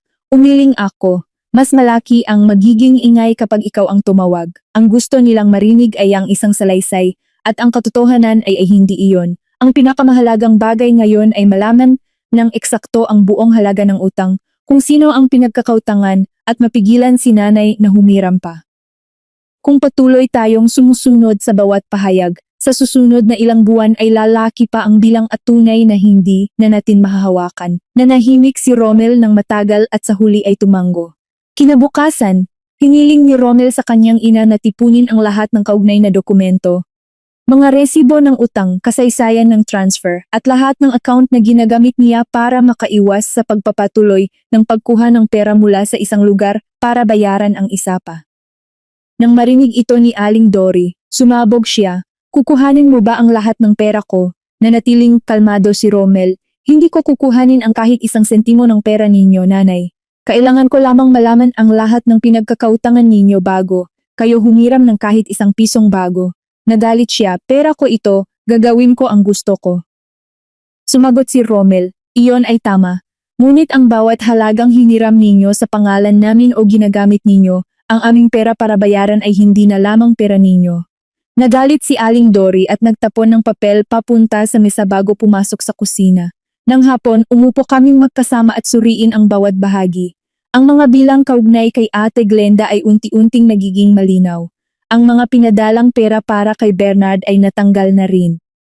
Ngunit habang tinitingnan ni Romel ng mas malalim, biglang tumigil siya. 3 malalaking halaga ang napadala sa parehong account, 50,000, 60,000 at halos 50,000. Kabuuan ay humigit kumulang 100 at 60,000 piso. Ang kakaibang bagay ay ang tatanggap ay hindi si Ate Glenda at hindi rin si Bernard. Sa kasaysayan ng transaksyon ay may pangalan lamang, Analisa Manaloto. Inilabas ni Romel ang kanyang telepono at itinanong ang pangalan sa kanyang ina. Nang makita ni Aling Dory ang pangalang iyon, bahagyang nagitla siya. Isang sandali lamang ngunit malinaw ko itong nakita. "Kaibigan ko noon," maikli niyang sagot. "Sinong kaibigan, nanay, na pinadalan mo ng halos 160,000? Lumingon siya. "Usapan namin." Sa tamang sandaling iyon ay dumating si Bernard. Idinulog ni Romel ang telepono sa kanyang kapatid at, "Ang Bernard, may kinalaman ka ba sa taong ito?" Maingat na tiningnan ni Bernard ang pangalan, at ang pagtataka sa kanyang mukha ay mukhang tunay. Katulad ng reaksyon ni Romel nang una niyang makita ang pangalan, tila siya rin ay unang nakakita nito. "Wala akong kilalang Analisa Manaloto." Muli ay hinarap ni Romel ang kanyang ina. "Kung hindi ito tungkol sa paluwagan at hindi rin tungkol kay Bernard, para saan ang perang ito, nanay?" Biglang pinagbunutan ni Aling Dory ang kwadernong nasa mesa. Sa pagkuha niya ng mabilis, isang pahina ay naputol sa gilid. Napansin ko sa sulok ng naputol na pahina ang isang sulat kamay na Analisa 50K na ipadala na. Hinawakan ni Rommel ang pahina at direktang tinanong, "Anong analisa ito?" Naging puti ang mukha ni Aling Dory. Hinila niya ang pahina at nagalit, "Wala kayong kinalaman dito. Huwag nang magtanong pa." Tumahimik ang buong silid. Mula nang nabunyag ang utang, nakita ko si Aling Dory na nagalit, umiyak, nagsisi at pinagtangkilikan ng kanyang mga anak. Ngunit ito ang unang pagkakataon na nakita ko sa kanyang mukha ang isang bagay na iba. Ang takot. Hindi ang galit dahil pinipigilan siya, kundi ang takot na patuloy naming hanapin ang pangalang kararating lang ng bago. Nang gabi ring iyon, pagkatapos masara ang pintuan ni Aling Dory, muling suriin ni Rommel ang kasaysayan ng transaksyon. Ang tatlong transfer para kay Analisa ay nangyari ng eksaktong panahon nang ang paluwagan ay nagsimulang magkaroon ng problema. Ngunit hindi kahit isang sentimo ay napadala ng Analisa pabalik. Sinabihan ni Rommel si Bernard na manatili at nagpunta siya sa isang mas matandang kamag-anak na nakakilala sa kanyang, inanula pa sa kanilang kabataan at nagtanong kung may kakilalang si Aling Dory, noong dati na nagngangalang Analisa. Kaagad na nagtanong ang kamag-anak, "Analisa, yung Analisa nung dating nakatira sa iyo sa isang barangay noon." Sa oras na iyon, naglalakad na si Aling Dory sa labas at biglang tumigil nang marinig ang pangalan sa telepono. Nagbago ang kanyang ekspresyon ng isang sandali at pagkatapos ay tahimik na bumalik sa kanyang silid at isinara ang pinto. Tumingan kami ni Rommel. Ang kwentong ito ay hindi na simple. Pagkatapos ng tawag, naghanap si Rommel ng impormasyon tungkol kay Analisa Manaloto. Nalaman niya mula sa matandang kamag-anak si Analisa ay isang lumang kaibigan ng kanyang ina mula pa sa kanilang kabataan. Lubos silang magkalapit noon, ngunit tulad ng karamihan, nagkalayo sila habang tumatagal. Ang nakakagulat ay, ang pagbabalik ni Analisa ay nagtugma sa oras na nagsimulang lumahok si Aling Dory sa paluwagan. Ikinuwento ng matandang kamag-anak na ilang beses ay narinig siyang nagmamayabang si Aling Dory tungkol kay Analisa, na si Analisa ay matalino sa negosyo, may paraan sa pagpapalago ng pera, at lagi niyang pinapayo si Aling Dory na ang pera na nakatiwangwang sa bangko ay hindi lumalago ng mabilis. Nang marinig ito ni Rommel, unti-unti niyang nagsimulang makita ang mas malaking larawan. Maaring si Aling Dory ay hindi lamang biktima ng paluwagan, maaring may isa pang sitwasyon na naganap ng sabay sa pamamagitan ni Analisa na kanyang inaakalang magpapalago ng kanyang pera. Tinawagan ni Rommel si Analisa ng direkta. Ang babaeng nasa kabilang linya ay nanahimik ng ilang segundo nang marinig ang pangalan ni Aling Dory at pagkatapos ay nagsabing malinaw, "Ang usapan namin ng inyong ina ay tapos na, walang ipapaliwanag." Tinanong ni Rommel kung maari siyang magpadala ng patunay na ang halagang 160,000 ay nabayaran na para sa kanilang record. Biglang nagbago ang tono ni Analisa. Sinabi niyang iyon ay usapan sa pagitan ng dalawang kaibigan at binaba ang telepono. Hindi pa natapos ng 10 minuto, tumatanggap na ng tawag si Aling Dory. Si Rommel na nasa ibang silid ay narinig ang kanyang ina na nagsasalita ng mahina at pagkatapos ay biglaang nagdamit at lumabas nang hindi nagsabing kung saan siya pupunta. Hindi tinawagan ni Rommel ang akin. Ngunit maingat siyang sumunod sa likod ng sapat na layo para hindi mahalata ngunit hindi rin masyadong malayo. Ang sasakyan ni Aling Dory ay huminto sa isang maliit na karinderyang malalim sa isang barangay. Si Rommel ay nakatayo sa labas ng ilang sandali at nakita ang kanyang ina na nakaupo, nang harap-harap sa isang babaeng humigit kumulang 50 taong gulang. Hindi pa natapos ang ilang minuto, inilabas ng kanyang ina mula sa bag ang isang makapal na sobre at inilapag sa mesa. Kaagad na kinuha ng babaeng nasa harap ng kanyang ina ang sobre. Pumasok si Rommel. Nagulat si Aling Dory nang makita ang kanyang anak. Ang babae sa tapat niya ay kaagad na kumuha ng bag para umalis. Hindi hinawakan ni Rommel ang babae. Hindi niya hinarangan ng daan. Sabi lamang niya, "Madam, makakaalis po kayo." Ngunit bago lumabas, "Sagutin po ninyo ako ng isang tanong. Bakit kaya si nanay ko, na may halos 700,000 utang, ay patuloy pa ring nagbibigay ng pera sa inyo?" Nanatili si Analisa, umupo ulit. At ngumiti ng mapanghusga. Usapan ng dalawang kaibigan iyan, Alam ng mga matatanda kung paano mag-asikaso ng kanilang mga bagay. Direktang tumingin si Rommel sa kanya. Ang 160,000 ay hindi na usapan ng kaibigan kapag kinailangan pang manghiram aking ina sa ibang tao para makuha ang halagang iyon. Ang pangungusap na iyon ay tumama sa tamang lugar. Bigla na lamang ay umiyak si Aling Dory. Hindi ang dating pag-iyak para sa atensyon kundi ang pag-iyak ng isang taong matagal na nagdadala ng sobrang bigat. Hindi ito para sa negosyo, sabi ni Aling Dory sa pagitan ng pag-iyak. Ang pera na ito, ang lahat ng ipinadala ko kay Annalisa, ginawa ko ito para bayaran ng ibang mga tao na pinagkakautangan ni Bernard. Ayaw niya na malaman ninyo kung gaano karami talaga ang kanyang utang. Ayaw niyang mapahiya. Si Annalisa ay nagsilbing tagapamagitan para ang mga nagpautang sa kanya ay matanggap ang kanilang pera nang hindi nila alam na ang ina ng may utang ang nagbabayad para sa kanya. Napatigil si Rommel. At napatigil din ako ng kalaunan ay ikinuwento niya ito sa akin.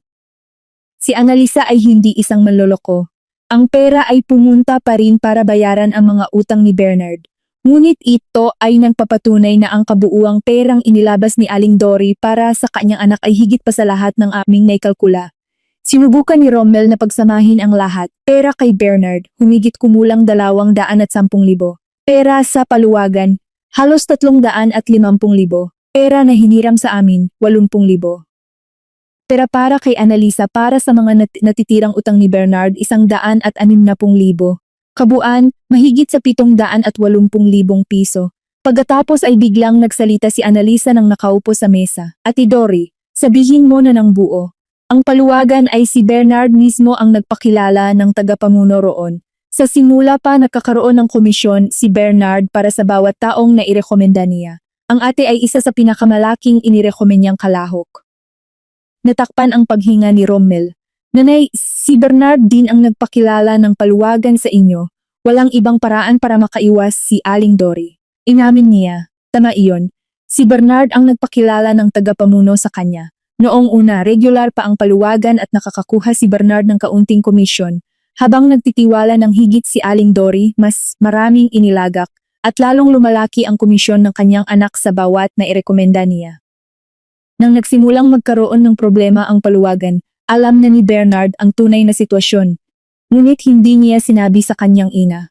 Kailangan niya pa rin ang pera mula sa paluwagan para bayaran ang kanyang sariling mga pananagutan sa labas. Kaya hayaan niyang maniwala ang kanyang ina na ang kailangan lamang ay hintayin ang susunod na round at mababawi ang lahat. Tinawagan agad ni Rommel si Bernard. Nang sagutin ng kanyang kapatid, walang paliko-liko ang sinabi, "Gabi na, umuwi ka. Huwag magdala ng dahilan." Tumawag din siya sa akin kaagad pagkatapos. Nang marinig ko ang lahat, tuluyan ko nang naunawaan kung bakit si Rommel ay hindi nagmadali noong natuklasan niya ang voice recorder sapagkat sa bawat lihim na nabunyag, may bagong pera, bagong kasinungalingan at bagong taon na lumabas. Gabi ng iyon ay bumalik ako sa bahay. Naroroon sina Aling Dory, si Rommel at naghihintay si Bernard. Nang pumasok si Bernard sa pintuan, walang pagbabago sa kanyang mukha. Parang inimbitahan lamang siya para sa isang karaniwang merienda, hindi para sa isang paghaharap ng katotohanan. "Kuya, bakit ang seryoso ng mukha mo?" Hindi nag-alinlangan si Rommel. Inilabas niya ang papel na may mga nakalista at inilagay sa mesa. Bawat halaga ay may petsa, may nagpadala at may tatanggap. Markahan mo ito. Anong mga halaga ang ginagamit mo, sarkilhan mo. Ang hindi mo ginagamit, ipaliwanag mo. Kumuha si Bernard ng panulat, tumingin ng matagal sa papel, at pagkatapos ay ilang linya lamang ang kinsirkelhan. Itinaas niya ang kamay para sa mga natitirang halaga at sinabi, "Iyon ay voluntaryong pera ng aming ina para sa akin o para sa iba pang gamit niya." Kaagad na nagsalita si Aling Dory, "Oh, may mga halagang pinaayos ko sa ibang bagay, hindi lahat para sa kanya." Tiningnan ko si Aling Dory, hindi nagalit, sawa na. Mahinahon akong nagsalita, "Nanay, walang masama na tulungan ang iyong anak. Ngunit ang pagtatago ng utang, pagmanghiram dito doon, pagbabayad ng lihim habang kayo ang nagdadala ng kahiyan at pagod, hindi na iyon tulong. Ito ay nagpapakita lamang sa kanya na gaano man siya mapaluin, lagi kang may takilang makakaligtas sa kanya." Biglang lumingon si Bernard sa akin, "Huwag kang magsalita ate, usapan ito ng pamilya namin." Tumayo si Rommel at kumatok ng kanyang kamay sa mesa, Sa unang pagkakataon sa buong gabi, Marisol ay asawa ko. Sinasamantala ng aming ina ang ari-ariang pamilya ni Marisol para bayaran ang iyong mga utang. At iyon ang dahilan kung bakit siya ay may karapatang magsalita. Nanahimik si Bernard. Pinagpatuloy ni Romel ang paghaharap sa bawat halaga. Si Bernard ay sumasagot ng mas mababa sa bawat katanungan. Sa huli ay inihinto niya ang pagtutol. Oh, nagkamali ako. Nagtago ako dahil ayaw kong makitang talo ako ngang lahat. Kung alam ng lahat ano na ang iisipin nila sa akin. Tumingin si Romel sa kanyang kapatid at nagtanong. Takot kang magmukhang talo, kaya hayaan mong ang aming iyang matanda na ang lumabas at humiram sa lahat ng dako para mapangalagaan ang iyong reputasyon. Iyon ba ang tawag mong pagmamahal sa pamilya? Tumigas ang mukha ni Bernard, kumuha ng bag. Lumapit sa pintuan at bago lumabas ay nagsalita pa ng mababa. Kung talaga kang mabuting kapatid, tutulungan mo ako kahit konti. Alis ka na ba? Malakas ang boses ni Rommel. Lumabas si Bernard at isinara ang pinto ng malakas. Tiningnan ko ang mga papel sa sahig. Kasama ang puso ko ay may isang masamang pakiramdam. Napansin ko si Aling Dory na nakaupo sa kanyang sulok. Ang kanyang mga mata ay walang buhay. Para sa unang pagkakataon pagkatapos ng mahabang panahon, nakita ko siya hindi bilang matapang at mapanghusgang biye ng babae, kundi bilang isang babaeng halos 60 taon na nagsumikap ng buong puso para sa kanyang pamilya, at natuklasang ang paraan niya ay nakapinsala sa lahat ng gusto niyang protektahan. Pagkatapos ng gabi ng pagtatalunan, bumalik si Bernard sa kanyang inuupahang silid at halos tinanggal ang lahat ng komunikasyon sa pamilya. Hindi sumasagot sa tawag ni Rommel, ang pagtatangkang makipag-ugnayan ni Aling Dory ay walang katugunan. Halos isang linggong tuloy-tuloy ay nakaupo si Aling Dory sa sala tuwing gabi. Tinatawagan at binubura ang numero. Pagkatapos ay tinatawagan ulit. Isang gabi nang malapit na sa 11 ng gabi, tumayo pa siya at nagsabing pupunta siya sa lugar ni Bernard para makita kung ayos siya. Ngunit pinigilan siya ni Rommel. Malinaw niyang sinabi, kung muli mong susundan si Bernard, ngayon para sagipin siya, hindi na siya kailanman matututo. Naningning na ang mga mata ni Aling Dory nang marinig ito. Kapatid mo siya, kung may mangyari sa kanya na masama, ikaw ang may kasalanan. Sumagot ng kalmado si Rommel. Nanay, hindi ko sinasabing iwanan si Bernard. Ang pagmamalasakit ay iba sa patuloy na pagbabayad ng utang para sa kanya. Matagal na nating ginagawa iyon at iyon ang nagdala sa atin rito. Isinend ni Rommel kay Bernard ang isang maikling mensahe. Kung handa kang sabihin ang lahat ng natitirang utang, nandito pa rin ang pamilya para tulungan kang maghanap ng solusyon. Hindi namin ipinangako na babayaran para sa iyo, ipinangako namin na makakatulong sa paghahanap ng paraan, hakbang-hakbang. Walang sagot mula kay Bernard. Sa ikatlong araw, natuklasan ni Rommel mula sa isang kakilala ni Bernard na ibinebenta ni Bernard ang kanyang motorsiklo at iba pang gamit.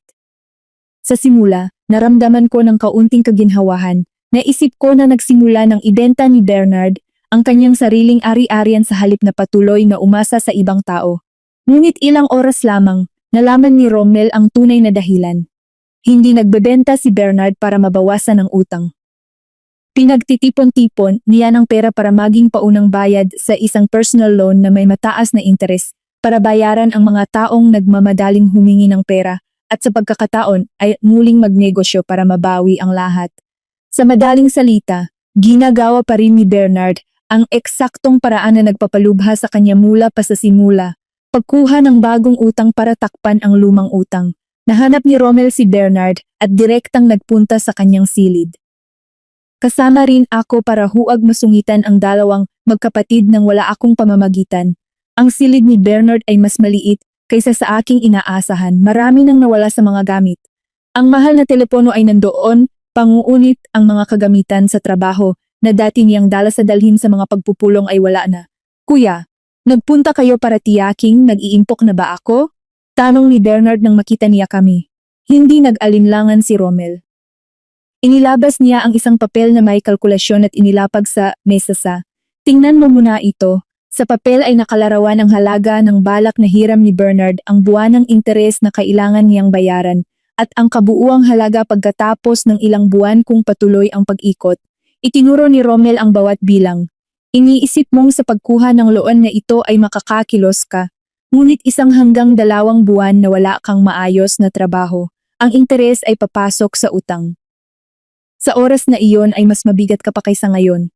Nagpabali-bali ng ulo si Bernard. Ano ba ang gusto niyong gawin ko, kuya? Umupo at hintayin na puntahan nila ako sa bahay para humingi ng pera. Sumagot si Rommel. Gusto ko na ibenta mo ang mga hindi mo kailangan, tigilan mo ang mga mapanganib na transaksyon, at magtrabaho ng maayos mula sa simula. Mabagal ngunit may pag-asa. Nagtatawa ng mapait si Bernard. Magtrabaho bilang empleyado. Lahat ay nakakaalam na nagtatrabaho akong para sa sarili ko. Kung bumalik ako ngayon bilang ordinaryong manggagawa, ano ang isipin nila? Nang marinig ko iyon, naunawaan ko na ang malaking pinanggalingan ng sakit ni Bernard ay hindi lamang ang pera, kundi ang imahe ng pagiging matagumpay na matagal na niyang pinananatili sa harap ng mga tao. Tumingin ako kay Bernard at direkta kong sinabi, ang pinakakahiya-hiya ay hindi ang magtrabaho bilang empleyado.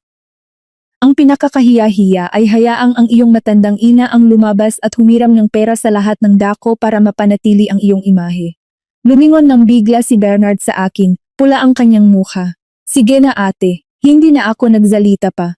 Alam kong tama ang nasabi ko, tama sa pinakatinataguan ni Bernard. Tumayo si Bernard, kinuha ang kanyang panlabas na damit, at lumabas ng direkta sa pintuan, hindi siya sinundan ni Rommel. Tumingin lamang siya sa likod ng kanyang kapatid at mahinahong nagsabi. Natatakot pa rin siyang aminin sa sarili niya na kailangan niyang magsimula muli. Ganoon din ang aking palagay. 2 araw pagkatapos, ang personal loan na balak ni Bernard ay tinanggihan. Ang kanyang kasaysayan ng utang ay masyadong makapal. May ilang kaso na rin ng matagalang hindi pagbabayad kaya hindi tinanggap ng nagpapautang ang kanyang aplikasyon. Hindi ako nakaramdam ng kagalakan nang marinig ko ito. Ngunit iyon marahil ang unang presyo na talagang kailangang tanggapin ni Bernard dahil sa paulit-ulit na paggamit ng bagong utang para takpan ang lumang utang. Ang pintuan na palagi niyang naisip na bukas sa tulo ng perang hiniram ay sa wakas ay nagsara na rin. Hapon ng araw na iyon, si Bernard ay kusang nagpunta sa bahay. Wala nang anino ng dating katigasan sa kanyang mukha. Umupo siya. Tumingin kay Rommel ng matagal, at mahinahong nagsabi, tulungan mo akong malaman kung ano ang dapat kong gawin. Ang unang pagkakataon na narinig ko si Bernard na gumamit ng tono ng pagsusumamos sa kanyang kapatid sa usapan na ito sa halip na pakikipagdalo. Hindi sinamantala ni Rommel ang pagkakataon para kagalitan pa ang kanyang kapatid. 3 kondisyon lamang ang sinabi niya. Una, si Bernard ay kailangang ibunyag ang lahat ng karagdagang utang. Walang ni isang pisong maaring itago pa. Ikalawa, kailangan niyang itigil ang pagkuha ng bagong utang para takpan ang dati. Ikatlo, kailangan niyang personal na makipagkita sa bawat taong pinagkakautangan para kumpirmahin ang eksaktong halaga at mag-usap ng schedule ng bayad. Makakasamahan siya ni Rommel, ngunit si Bernard ang dapat na tumayo sa harap ng kanyang mga pananagutan. Nanahimik si Bernard ng matagal, pagkatapos ay tumango. Si Aling Dory nang marinig ito ay kaagad na nagsabing ipagbibili niya ang natitirang ginto para makatulong pa sa kanyang anak. Mahinahon ko siyang hinarap. Nanay, maari kayong tumulong sa kanya, ngunit huwag muli kayong ubusang hindi na kayo may iwan ng pang-araw-araw na gastos. Mayroon pa kayong sariling katawan na kailangang alagaan at gamot na kailangang bilhin. Ang mga gastos nito ay sagutin ng aming pamilya. Ngunit ang utang ng inyong anak ay utang na dapat niya ring aminin at harapin. Inasahan ko na muli siyang magagalit. Ngunit sa pagkakataong ito, yumuko lamang si Aling Dory at pagkatapos ng ilang sandali ay mahinahong nagsabi, naintindihan ko. Mula sa linggong iyon, nagsimulang gumawa ng hakbang si Bernard mabagal ngunit tuloy-tuloy. Ibinenta ang kanyang motorsiklo, ang ilang gamit na may halaga. Tumawag sa isang dating kakilala na noon ay nag-alok sa kanya ng trabaho bilang sales associate. Ang trabahong iyon ay walang katayuang pangako ng pagiging boss, walang mga pagpupulong para ipakita ang tagumpay, walang imahen ng matagumpay na negosyante, may tiyak na suweldo lamang at komisyon batay sa resulta. Ngunit ang kanyang kita ay malinaw at regular. Kasama ni Rommel ay gumawa sila ng simpleng talaan ng budget, gasto sa tirahan, pagkain, transportasyon, lahat ay nasa pinakakailangan lang. Ang natitira ay hahatiin at ibibigay para sa bawat utang ayon sa pinagkasunduan. Walang nangako na 3 buwan o 6 na buwang mabubuwelta ang lahat. Mayroon pang ilang pangako na tatagal ng matagal. Isang gabi ay tumingin si Bernard sa talaan at nagbuntong hininga. Baka 3 taon pa bago mabayaran ko ang lahat, sumagot si Romel. 3 taon pa rin ay mas mainam kaysa ang buong buhay na nagtatakbo para sa aking tinig sa loob ng sarili ko. Para sa unang pagkakataon, tila narinig talaga ni Bernard ang mga salitang iyon. Walang himala ang nangyari pagkatapos noon. Walang biglang nagdala ng pera para iligtas ang lahat. Ang mga magulang ko ay hindi kailangang ibenta ang kahit isang metro ng kanilang lupa. Si Aling Dory ay hindi maaring mabawi kaagad ang lahat ng nawala, at si Bernard ay kailangan pa ring gumugol ng matagal na panahon para mabayaran ang lahat ng kanyang nagawa. Ngunit kahit kaunti, nagsimula ng lumakad si Bernard sa tamang direksyon. Mula sa 1 taong palagi naghahanap ng paraan para humiram para manatili ang kanyang imahe. Si Bernard ay sa unang pagkakataon ay tinanggap ang pagbebenta ng kanyang mga pag-aari, gumawa ng isang simpleng trabaho, at inilaan ang kanyang kita para bayaran ang kanyang sariling mga pagkakamali. May mga utang na ang pinaka-nakakatakot na aspeto ay hindi ang numero.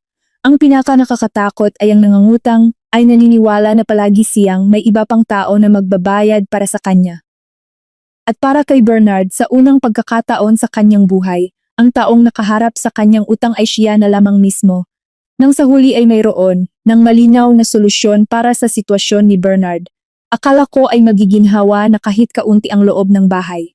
Ngunit nagsalita si Romel, ang isang pangungusap na nagpapaalaala sa akin na mayroon pa ring isang bagay na hindi maaring pabayaan.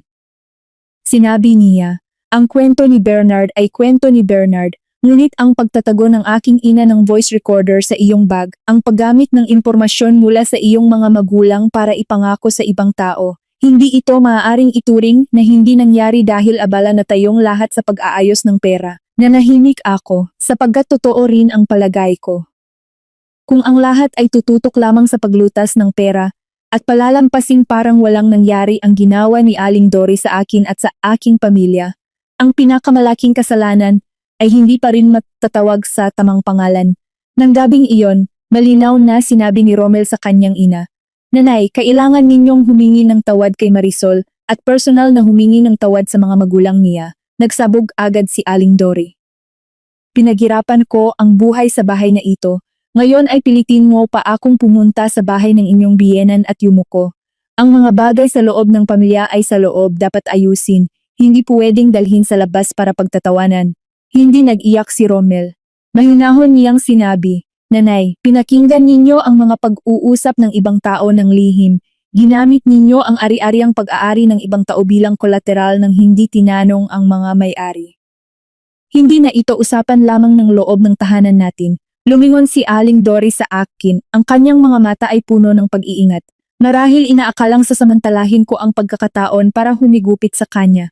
Ngunit sinabi ko lamang, "Nanay, hindi ko kailangan na maniyayapa kayo o ipahiya ang sarili ninyo. Gusto ko lamang na sabihin ninyo ng totoo sa aking mga magulang ang isang bagay, na hindi sila may pananagutan sa kahit anong utang ng aming pamilya, at na ang lupa nila ay hindi kailanman isang bagay na maaari ninyong ituring na kasangkapan." Hindi agad sumagot si Aling Dory. Tumayo at pumasok sa kanyang silid, at bumalik lamang ang sagot pagkaraan ng ilang araw, "Hayaan muna." Ang hayaan muna ay umabot sa ilang araw, hindi na ko nagpaalala, at si Romel ay hindi rin nagpumilit sa bawat araw, ngunit alam ko na hindi niya ito lalampasan. Sa kabilang banda, ang mga utang na personal na tinanggap ni Aling Dory ay patuloy na kailangang harapin. Si Bernard ay tinanggap na ang kanyang bahagi, ngunit mayroon pa ring mga halagang personal na tinanggap si Aling Dory, mga pangako na naisulat sa kanyang pangalan, mga resibo ng pagpapadala ng pera na may kanyang pirma. Hindi niya may itutulak ang lahat sa kanyang anak at ituring na siya ay biktima lamang. Sa isang hapon, isang babae ang nakahanap sa kanilang tahanan. Ang babae ay hindi nagwawasakwala. Isang karaniwang tao lamang na pagod at may dala sa mesa na isang papel. "Ate Dory, hindi ko kailangan na mabayaran lahat ninyo ngayon. Ngunit kailangan ko ng sulat na nagpapatunay ng halaga ng aming utang. Mayroon din akong pamilya. Kailangan kong maipakita sa asawa ko at sa aking mga anak ang papel." Sa pagkakataong ito, hindi na naghanap si Aling Dory ng pagkakataon para makawala. Si Romel ay nakaupo kasama ang kanyang ina at tiyak na tinanggap ang bawat halaga. nang ihiwalay ang personal na utang ni Bernard, ang may kinalaman sa paluwagan, at ang mga personal na tinanggap mang pera ng iba ni Aling Dory. Ang kanyang personal na pananagutan ay mas mababa kaysa sa kabuuang 780,000. Ngunit ito pa rin ay halos kabuuan ng natitirang ipon niya. Tumingin si Aling Dory sa huling numero at namutla ang kanyang mukha. Kung babayaran ko lahat ng ito, ano na ang matitira sa akin? Sumagot si Rommel, may bahay pa kayo dito, nanay, at nandito pa kami. Ngunit ang pera ng ibang tao ay kailangang ibalik. Iminungkahi ni Rommel na ipagbili ang ilang hindi kinakailangang ari-arian nang binanggit ang motorsiklo ni Aling Dory at ang kanyang koleksyon ng ginto na matagal na niyang iniipon. Kaagad na sumabog si Aling Dory. Hindi ang motorsiklo ko ay ginagamit ko. Ang ginto ko ay para sa ipon. Kung ibebenta ko lahat ay ano na ang masasabi ng mga tao sa paligid. Ngunit dinatinag si Rommel. Nanay, hiniram ninyo ang tunay na pera, kaya dapat bayaran ng tunay na ari-arian.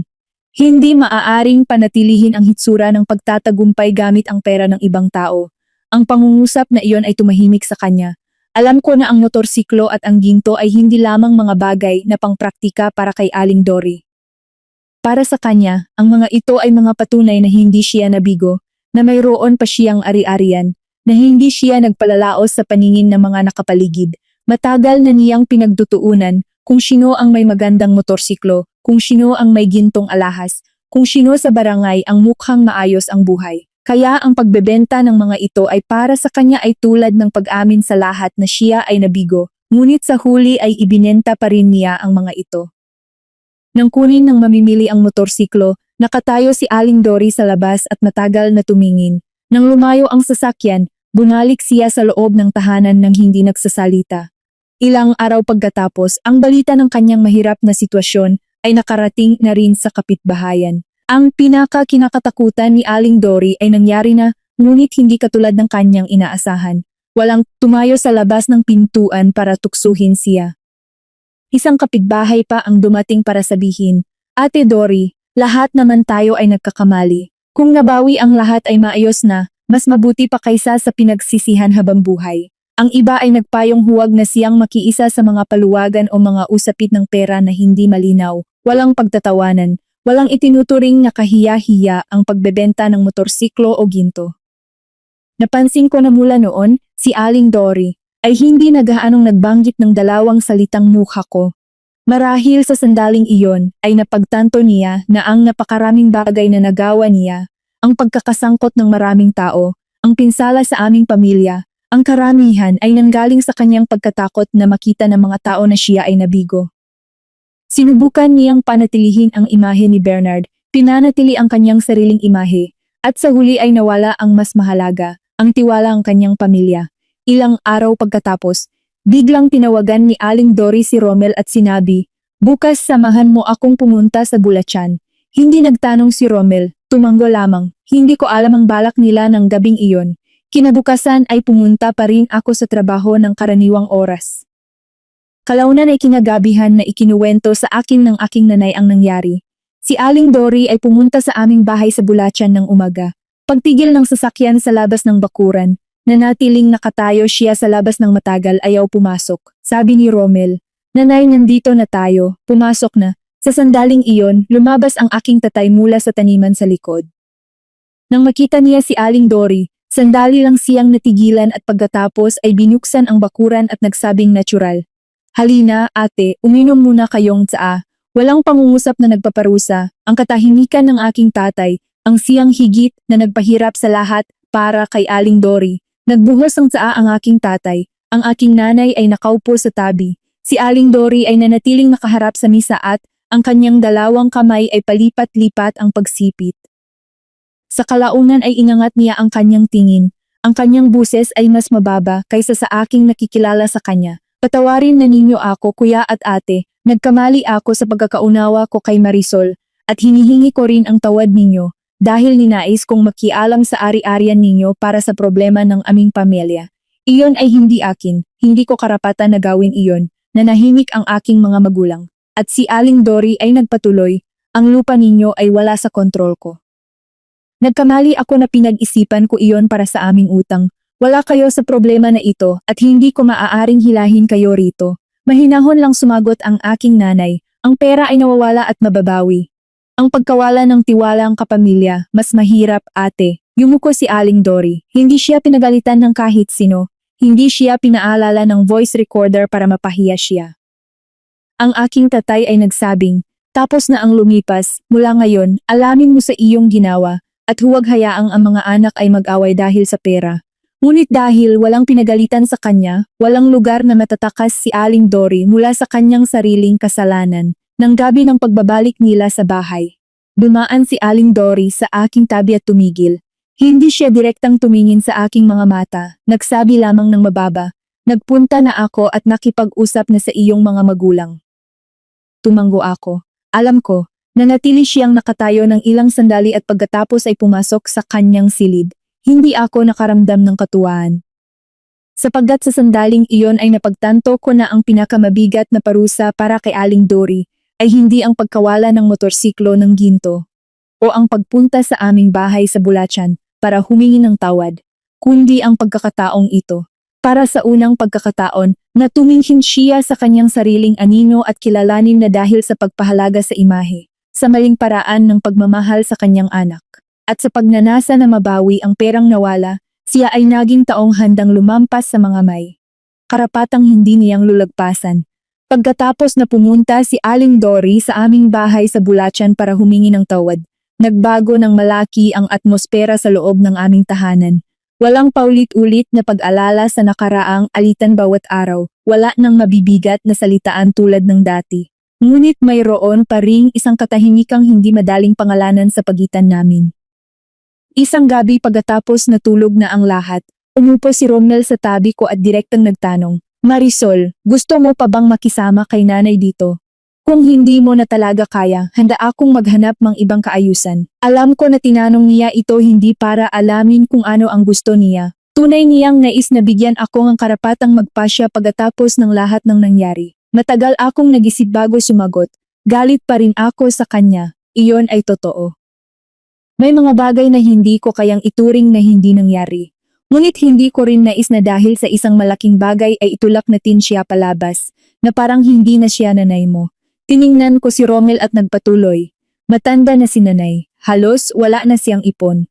Kung pipilitin kita ngayong ilayo si nanay para lamang maramdam ko ang aking sarili na mas magaan sa kalaunan ay hindi rin magiging maayos ang aking loob. Ngunit ang pananatili dito ay hindi nangangahulugang babalik tayo sa dati. Kung mananatili tayo, kailangan ng malinaw na panuntunan sa ating pamilya. Tumango si Romel. Ganoon din ang palagay ko. Kung mananatili tayong magkakasama, kailangan ng mga dapat na malaman ng lahat. Kaya umupo kaming dalawa ng halos isang oras para pag-usapan kung ano ang mga bagay na kailangan naming linawin. Hindi para gawing malamig na opisina ang tahanan, kundi dahil ang kawalan ng malinaw na hangganan sa pagitan ng mga miyembro ng pamilya ang siyang nagdala sa lahat ng ito ng napakalayo. Kinabukasan, personal na inimbitahan ni Romel ang kanyang ina na makipag-usap. Malinaw kong sinabi ang tatlong bagay na mula ngayon ay nais naming igalang ng lahat sa aming bahay. Una, ang pera ng aming mag-asawa ay hindi maaring pakialaman, hiramin ng walang pahintulot o gamitin ang aming pangalan bilang pangako sa iba. Kung may malaking bagay sa loob ng pamilya, kausapin tayo ng direkta. Kung may kakayahan ay pag-usapan natin, ngunit hindi, na dapat magtago ng kalahati at hayaang ang isa ang magdalang natitirang pasanin. Ikalawa, ang personal na gamit ng bawat isa ay may sariling hangganan. Ang bag, telepono, mga dokumento, at kahit anong pag-aari ng ibang tao ay hindi dapat buksan ng walang pahintulot.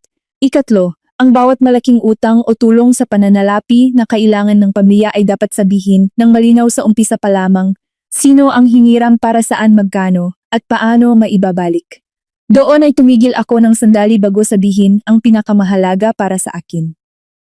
Mula ngayon, ang aking pagpunta sa aming bahay sa probinsya para bisitahin ang aking mga magulang, ang aking pagbili ng regalo para sa kanila at kung gaano katagal akong nananatili roon, iyon ay aking desisyon at ni Romel. Ibibigay ko pa rin ang kaalaman para alam mo ang galaw sa loob ng bahay. Ngunit hindi na iyon bagay na kailangang inspeksyonin o pagpasisyahan ninyo kung ano ang bilhin ko o hindi. Bahagyang nagkunot ng noo si Aling Dory. Nakita ko ang kanyang pagkainis, Isis, ngunit hindi siya sumabog tulad ng dati. Nagtanong siya lamang, kaya hindi na ba ako maaaring magsalita ang kahit ano? Nakatira ako dito at kailangan ko bang tumahimik sa lahat? Umiling ako. Maari kayong magbigay ng payo, nanay, maririnig ko rin iyon. Ngunit magpayo ay iba sa magpasya para sa buhay ng ibang tao. Kung palagay ninyo ay masyadong malaki ang aking gastos, sabihin ninyo sa akin at gagawa ako ng aking sariling pagpapasya. Katulad din ng pera ninyo, kung gagamitin ninyo ang pera ninyo sa tamang paraan at para sa tamang bagay, hindi kami makikialam, agad nagdagdag si Rommel. Sa aming tahanan mula ngayon, ang mga bagay ay batay sa respeto, hindi batay sa kung sino ang mas matanda ay palaging tama. Kami ay mga anak ninyo pa rin, nanay. Si Marisol ay inyong manugang pa rin. Ngunit kung igagalang nating lahat ang isa't isa ay mas matagal tayong makakapiling. Hindi kaagad sumagot si Aling Dory. Pagkatapos ng ilang sandali ay nagbuntong hininga lamang siya at nagsabi, "Sige, kahit ganoon ang gusto ninyo. Alam ko na hindi niya nababago ang pag-iisip niya sa loob ng ilang araw lamang. Ngunit para sa akin, ang katotohanang hindi siya tumugon sa pamamagitan ng pag-iyak o ng pangungusap na nasa piling ng asawa mo na, kalimutan mo na ang nanay mo, o ng pagmamaktol na tulad ng dati, ay isang malaking hakbang na. Pagkatapos mabenta ang ilang ari-arian at magamit ang karamihan ng natitirang ipon para resolbahin ang pinakaagarang mga utang, ang pamumuhay ni Aling Dory ay kailangan ding magbago.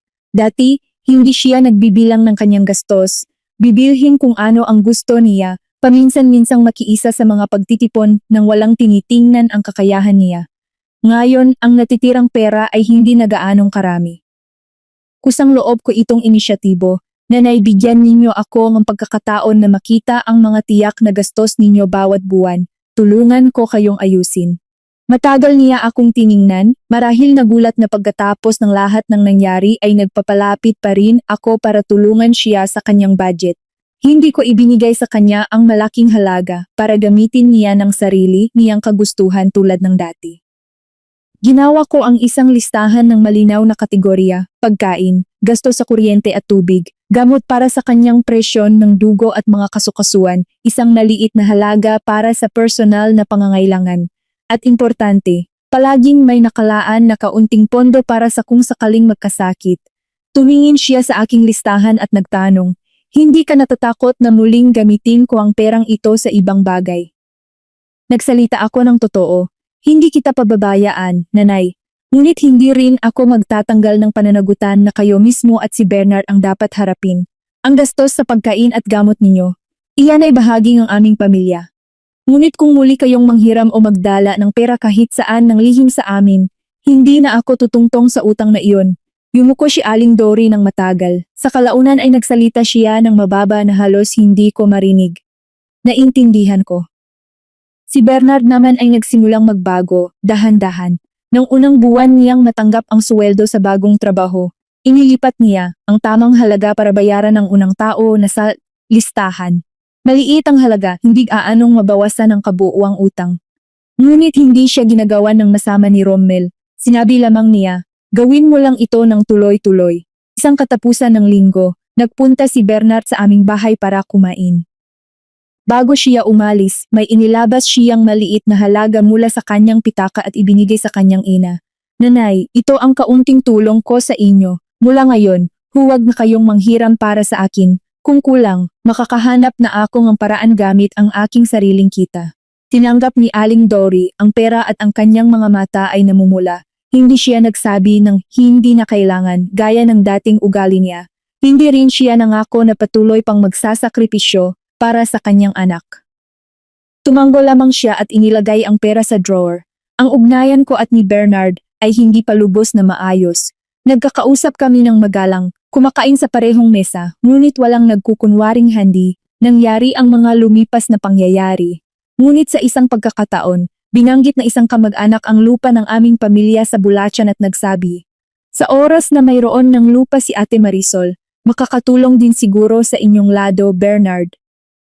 Bago pa man ako makapagsalita, si Bernard na ang tumugon. "Ari-arian iyon ng mga magulang ni Ate Marisol. Huwag na nating isangkot ang lupa ng ibang tao sa aming problema." Lumingon ako kay Bernard. Hindi siya tumingin sa akin, nagpatuloy lamang sa pagkain. Ngunit ang napakaikling pangungusap na iyon ay nagpapaliwanag sa akin na unti-unti na siyang nagbabago. Hindi lamang sa salita pagkatapos mapilitan, kundi sa gawin na habang ginagawa niya ito. Nang walang nanonood na kailangan siyang bigyan ng papuri, ang aming pamilya ay hindi na makababalik sa dati. Sa pagitan ko at ni Aling Dory ay mayroon pa ring distansya. Si Rommel ay hindi na tumitingin sa kanyang ina ng may ganap na tiwala tulad ng dati. Si Bernard ay kailangan pa ring gumugol ng mahabang panahon para mabayaran ang mga nagawa niya. Ngunit marahil ang isang pamilya ay hindi na kailangang bumalik sa dati para masabing nagpagaling. Minsan pagkatapos ng isang pagbabago, ang pinakamabuting magagawa ay sabay-sabay na magtayo ng bagong paraan ng pamumuhay. Mas malinaw, mas matino, at may kaalaman sa kung ang hangganan ay hindi dapat lampasan. Natutunan ko rin ng mas malalim na bagay. Ang kapatawaran ay hindi nangangahulugang burahin ang lahat ng nagawa ng isa pang tao sa iyo. Ang kapatawaran ay pagbibigay sa kanila ng pagkakataon na magbago, ngunit hindi na muling ibinibigay ang kapangyarihan para manakit ng muli. Si Aling Dory ay nagbayad ng kanyang mga kasalanan sa pamamagitan ng perang nawala, ng tiwala na naputol at ng kahinaang kailangang tiisin. Si Bernard ay kailangan pa ring gumugol ng ilang taon para bawiin ang lahat ng nagawa niya. Ngunit natutudlaan ako ng isipang, ang dalawa ay mayroon pa ring pagkakataon.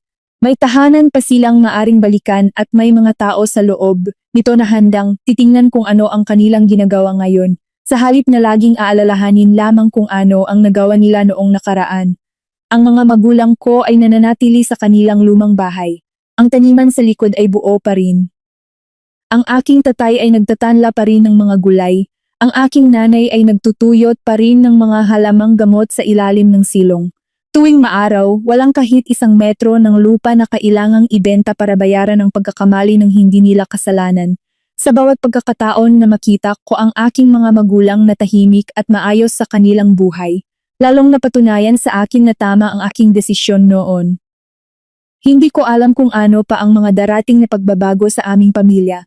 Tiyak na hindi magiging laging maayos ang lahat. Ngunit pagkatapos ng lahat ng ito, isang bagay lamang ang aking pinagtutuunan.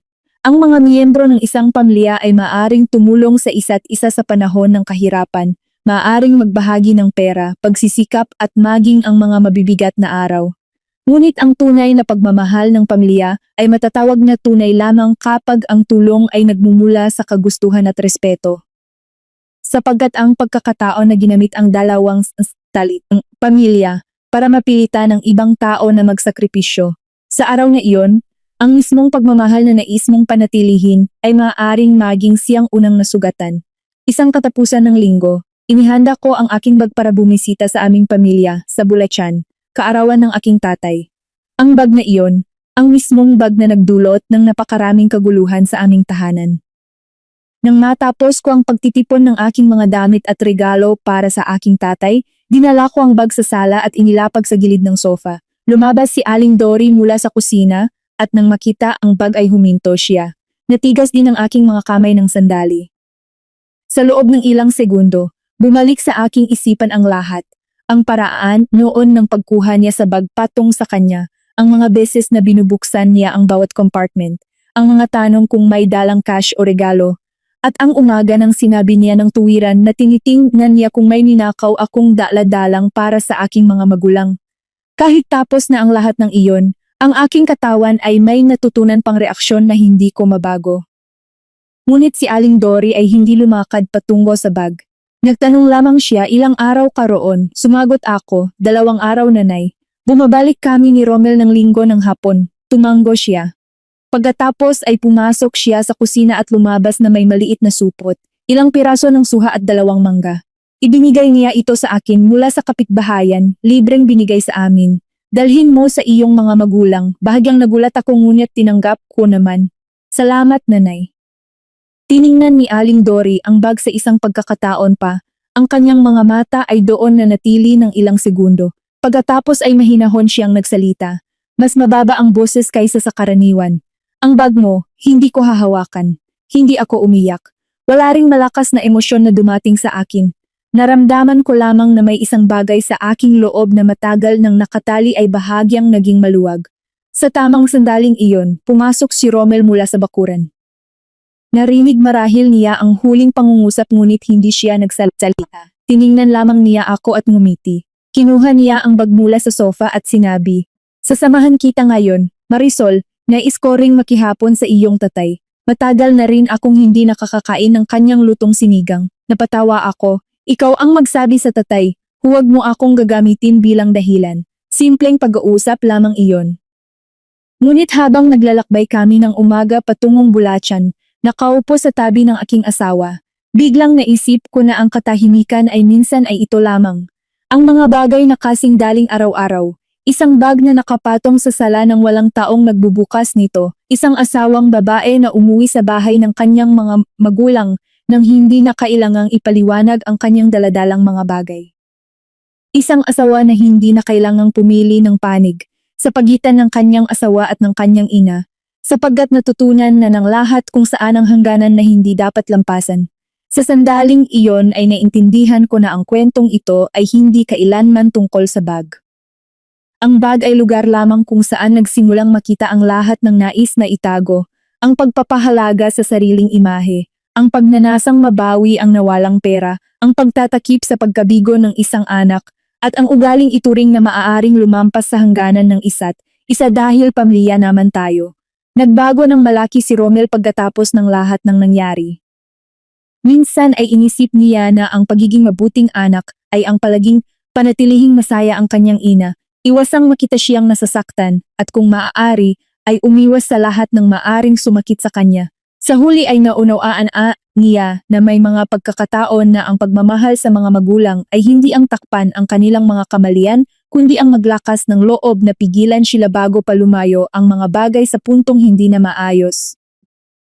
Maaring magalit sila sa sandaling iyon, ngunit mas mainam iyon kaysa sa isang araw na ang halagang kasama ng pagkakamali ay hindi na maaring bawiin. At ako, hindi na rin ako ang babaeng nagpapanatili ng katahimikan para hindi masira ang kapayapaan ng tahanan. Nag-aalaga pa rin ako kay Aling Dory kapag siya ay nagkakasakit. Binibili pa rin ang kanyang mga gamot at iginagalang ang mga gawi ng isang mabuting manugang.